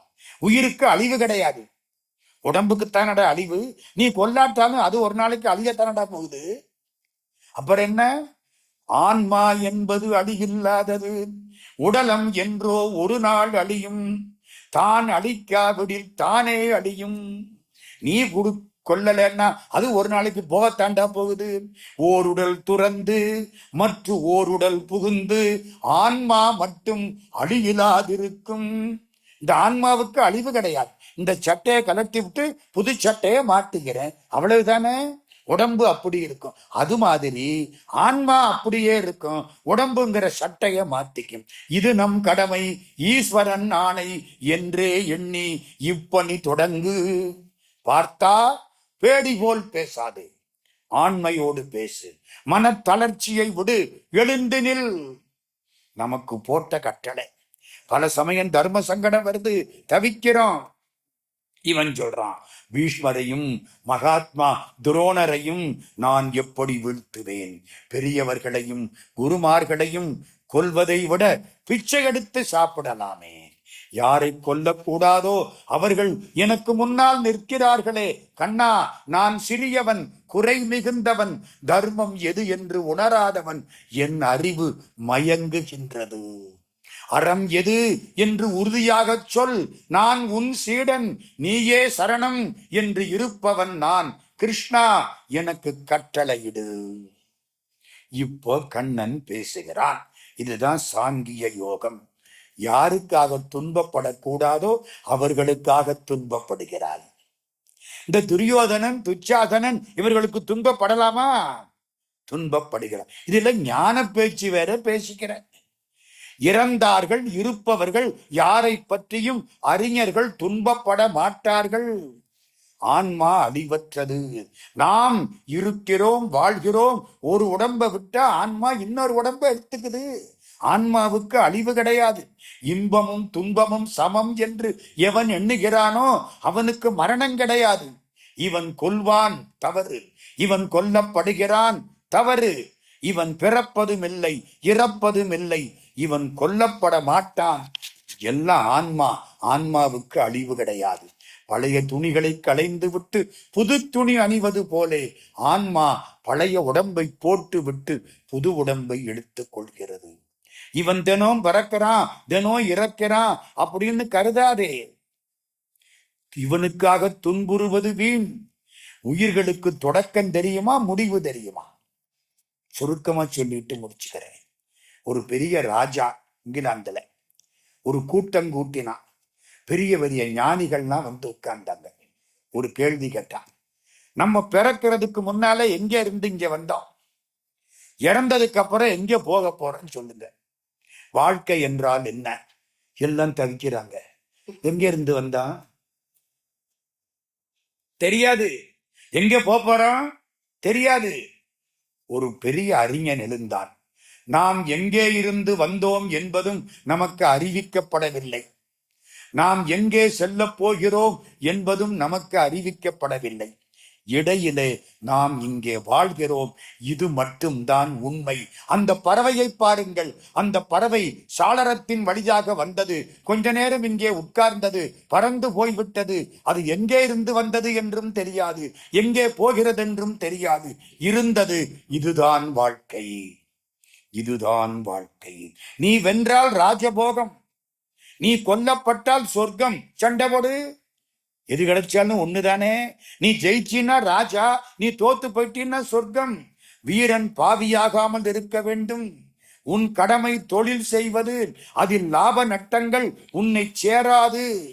ஆமையைப் போல ஐம்புல உணர்ச்சிகளை மீட்டுக்கொள்.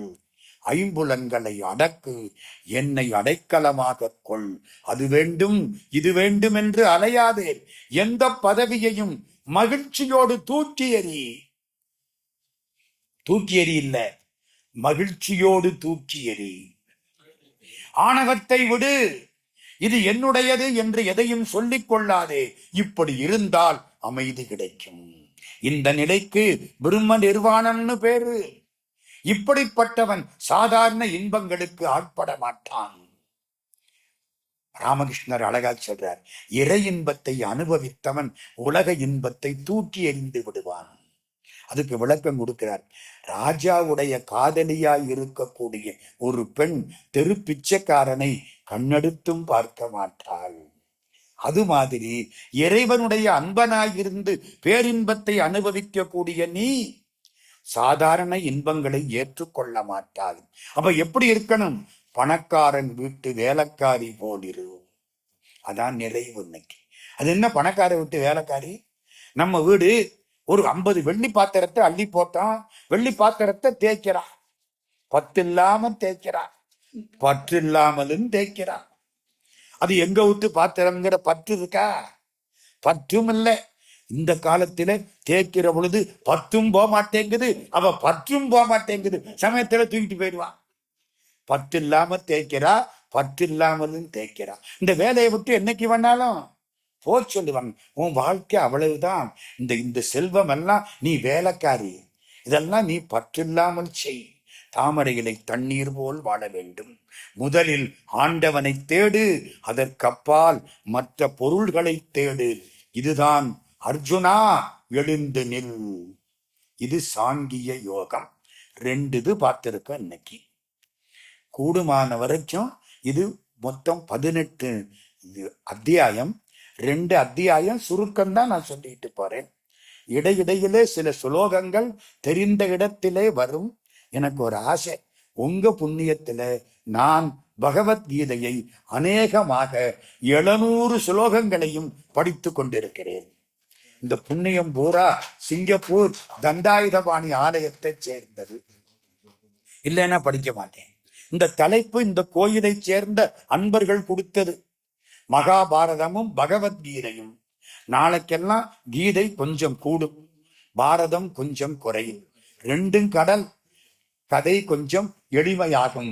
இருந்து கேட்ட பெருமக்கள் திருவடிகளை எல்லாம் வணங்கி 7 முதல் 9 வரை இது நடக்கும் என்பதை சொல்லி நம்முடைய ஆலயத்தைச் சேர்ந்த கார்வார் ஆலயத்தின் நிர்வாகிகள் எல்லாருக்கும் நன்றியை தெரிவித்து திரளாக வந்து கேட்கக்கூடிய உங்களுக்கு 1000 கோடி முறை நன்றியை சொல்லி மகாபாரதமும் பகவத்கீதையும் 2 கண்கள், அவற்றை படிப்பது நாம் இந்த நாட்டில் பிறந்ததற்கு நமக்கு கிடைத்த ஒரு புண்ணியம் என்பதை சொல்லி என்னையும் ஒருவனாக்கி இருங்கடல் சென்னையில் வைத்த சேவக போற்றி என்ற திருவாசகத்தை நினைவு செய்து நெஞ்சத்தே நின்று நிறைவு தரும் மீனாட்சி கஞ்சமலர் சேவடிக்கு கைகூப்பி தெண்டனிட்டு அனைவரையும் வணங்கி அமைகிறோம். நன்றி, வணக்கம்.